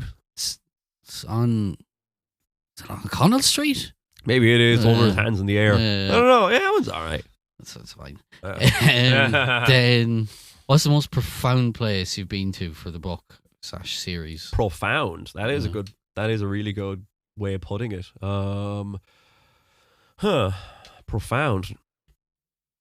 Where you're really sitting, you're like just kind of taking the whole thing in. I found Knock profound, and not for a religious reason, just like how fascinating I found the whole. It was a spectacle. That's the best way I can describe it. Knock is a spectacle, even outside, especially when there's no people. When there's nothing big going on, there's very, very few people there. There's still nuns and monks knocking around the place in full garbs. That's it. I'll give it a Knock. I'll up Knock again. Okay, then what's the most haunting? Haunting. Same guy who asked the question. Most haunting. Yeah. Of anything. Well, it's the same guy who asked the last question, asked that one. So if you were to the most haunting of places. What's the most haunting place you've been to? Most haunting place I've been. There's definitely places associated with deaths and atrocities that could well be it. I don't tend to cover stuff like that in the Weird Ireland series so much. One I would like to go to is the German, what do you call it? The German military graveyard in County Wicklow, where lots of POWs, German POWs, are buried in Wicklow. I can imagine that'll be a haunting place. I've not been yet, but I would like to go. So hopefully I got better answers than the previous stuff said, because I can't think. Then, when you think you run out of Weird Ireland and what happens next, will you expand? I'll expand before I run out, and I don't think I'll run out. Yeah, I'll make videos in the UK, I'll make videos in Spain, I'll make videos about Ireland in other places, like in USA maybe even, hopefully. I'd love to do. Then going to Dublin, Limerick, Adair specifically, and Cork, any weird place suggestions? Say them again. Dublin, Limerick and Cork, and he said Adair specifically. Oh, Adair, County Limerick, yeah. Adair, I don't know at all, to be honest. Let's say Cork, because nobody's asked Cork yet. What's some weird things to see there? There's a butter museum. There's a butter museum in Cork I really want to go see. Go to the butter museum. You can see bog butter there. It's like fossilized butter that they found in a bog. So go to there, because I want to go there, and you can go there for me. I think one of the guys who was one of the puppeteers or the voices of the Mini Riddle is like the curator of that. Really? I think. I need to look that up again. We need to take a Cork trip in general. So go to the Butter Museum in Cork. I want to go to that myself. I said some Dublin ones already. Limerick, I'm afraid I'm not the most knowledgeable on. Yet I will get more knowledgeable on Limerick. Yeah, if you do two things in Cork, go to the Butter Museum and go to the Highbee, the Hibernian Bar. It's across from the Long Valley. It's a really, really small upstairs bar that's over 100 years old. Like, it's really small. You have to go there. It's really nice, though. The next one is, did you find out more about that horse on the rock? Also, what's North Clare like for weirdness? So this is a good question. That I went to County Clare and I made a series of videos, and I found on Google Maps, of course, I found where there was these what looked like petroglyphs, it looked like Stone Age type paintings in a rock face that looked like three horses with riders on them. And when I made the video, I could get very, very little information on the thing. So I just put out, said, blah, blah, blah, I don't know, and then ended the video. And somebody DM'd me, and some people were like, I kind of phoned it in there. And somebody DM'd, but the knowledge it's not online out there. Somebody DM'd me since, they're not actually that old. They're only there from the 1960s or the 1970s. And according to them, some hippies painted it. And a local farmer would pay people to touch them up for decades later, but they haven't been touched up in years now. So that's what they are. They're painted by hippies in the 60s or the 70s. Okay. Oh, and what was it? And how's North Clare for weird stuff? Yeah. Brilliant. The Burren is absolutely loaded with very noteworthy holy wells, with old sites like that, with standing stones. It's absolutely loaded with stuff like that. You can see that statue of it's a recent statue of a puka in the Michael Cusack Heritage Centre in Carron. So, and honestly, there's a lot of Father Ted is filmed there. So Father Ted's house is there. The holy St. Kevin's stump is there. The caravan site that they stay in the holiday episode is a real caravan site. It's there in North Clare as well. So no, but between all these things, there's tons to be seen in North Clare. Then, most surprising thing you've learned? That there's lots of variety. Despite Ireland not being that big a place and not being massively populated, there's a huge amount of traditions that are actually very regional within Ireland that people who've lived their entire lives will have never heard of. Like St. John's Night, which is actually a really big celebration in Catalonia in Spain. It's at the end of June. Is a big celebrated night in County Mayo and in County Cork apparently as well. But if you're not from these places, you'll never have heard of this thing. Even if you're from near about those places, you'll have never heard of them.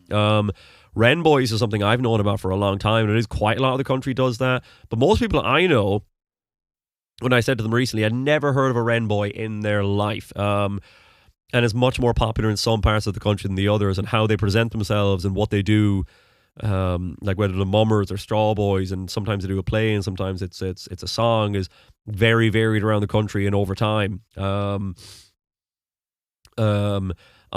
St. Bridget's Day, the 1st of February, some parts of the country have a celebration called Biddy Boys where people dress up for that, but in other parts of the country that is completely unheard of. So the most surprising bit is that there's so many traditions in Ireland that are actually very regional, that's considerably more regionally broken down than you'd realise, and that did surprise me the more and more and more I came to learn that.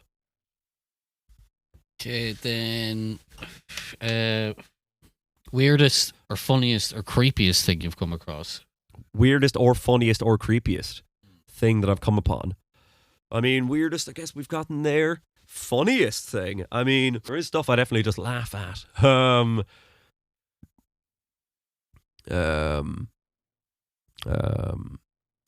I'm stuck for answers right now. And creepiest thing. You know what? I'm going to name all three. I'm going to say all three in the one go. If you go to Doa Famine Village in County Donegal, it sounds like it's a museum of the famine of, like, you know, the famine info, but it's actually, if number one, once you start the museum tour, number one, it's very, very, very worth it. It's very out of the way.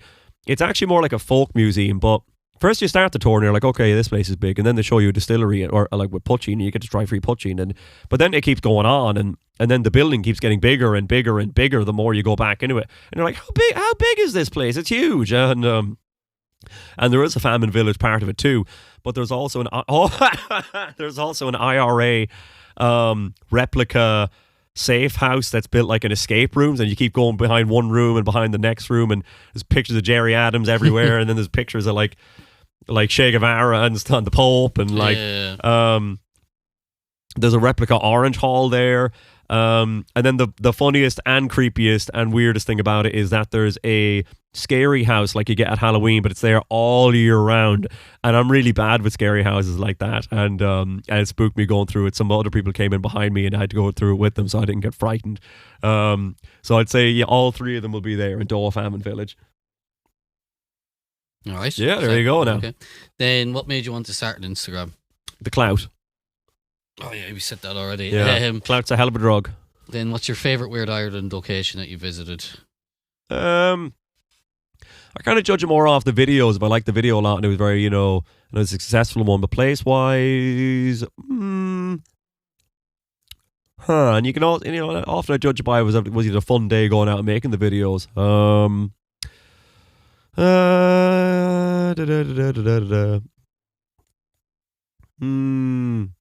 I don't know. I've just mentioned so many of the places now I can't even think of where I've been. Half them. I'm gonna say Fornox. Fornox is a little bit of a cop-out answer just because I can't think of anything right now. But it is a very interesting place to visit, and it's pretty funny. To get the key to Fornox, all you have to do is go online, find the phone number of one of the neighbours. It's available online. Ring them, drive to their house, get the key. You give them a $5, and then you just have the key to Fornox, this old Stone Age tomb, and then you just give it back to them and give it back a $5 at the end of it. So I don't know, that was a fun place, and that's a whole fun experience doing that. Okay, then only a few questions left now. Uh-huh. So this is a bit of a silly one now, but what's your opinion on the current state of ska? Mm-hmm. Will there be a fourth wave, or should I sell my trombone? Well, I think ska could go through some very interesting places right now. I mean, like, the same way pop punk was where it was, and then Machine Gun Kelly came and became the future of pop punk, or like Trippie Redd, how he became like the future of shoegaze after he made that tune with like Chino Moreno and Travis Barker, So I think I think you wouldn't know. Next thing, Lil Yachty could come out and be the future of ska, but like, with trap beats. So I think it'll probably mix in with the music that's going on right now, and people will take the style of it more so. Like the belt and with the braces and the hats and all this, whatever kind of suits, whoever they wear, kind of thing. So I think it could go. I think ska could go to some strange new places in 2025. Fair enough. Strange one. Anyway, cover ancient Irish mythology. Sure. Okay. Yeah. Favorite county? What's it this time? This time. If we go put Sligo and Westmeath together, so we're going to call it West Sligo Meath. That'll do, yeah. Fair enough. Then taco sauce or red sauce on a chicken roll? I do like these questions in all honesty. Yeah. Not red sauce. I wouldn't have red sauce on it. I'd actually Yeah. would have mayonnaise if anything, but I Yeah. have had it with taco sauce and it is very nice. So of those two, I'd say taco. Yeah, it's usually mayonnaise for me, to be honest. Yeah, Like, I don't same. know about not tomato sauce. Like, No, something. Yeah, because nothing wrong with it, to be honest. It's just I always do it with mayonnaise. Yeah. Then Killer Oasis shirt. Are you catching them at any other gigs, perhaps in Ireland? Not in Ireland. Could not get past the queue. Like hundreds of thousands of people. Yeah. Yes, I'm going to see them in New York. Well, I'm going to see them in New Jersey in the MetLife Stadium on the 1st of September. All right. That's all of them then. Oh my God, really? That's everything. Yeah, yeah. Took a really long time. Yeah, 2.5 hours we're at this. Yeah, we're at this continuously as well. All right, Shameen. So, well, thanks for. How are you feeling now? Oh, very tired. Yeah. I know it's really cold in here where we're doing this, so we're gonna get the hell out of here now in a minute. Yeah. Well, do you have any last words, Shameen? Do you have any last questions yourself there? No, I think we covered everything. Well, was there any what did you make of all these questions? Were they good questions? Yeah. Some of them were silly. Some of them repeated. Yeah. A lot of them were relevant, though. Yeah. I'm sure people are more informed about you now. Yeah. And look, if they didn't get an answer that they wanted, I don't think I'll ever do another AMA. Honestly, that's my plan. Maybe not for another year or two. I don't know. My plan was to never do another one again, so that was it. Brinsley out. That's your chance. That was it. Brinsley out. Thanks, Shameen, for sticking around for all that. All right, Thanks you for sticking around for all that. Thanks for listening, and see you somewhere else in the Weird Ireland podcast.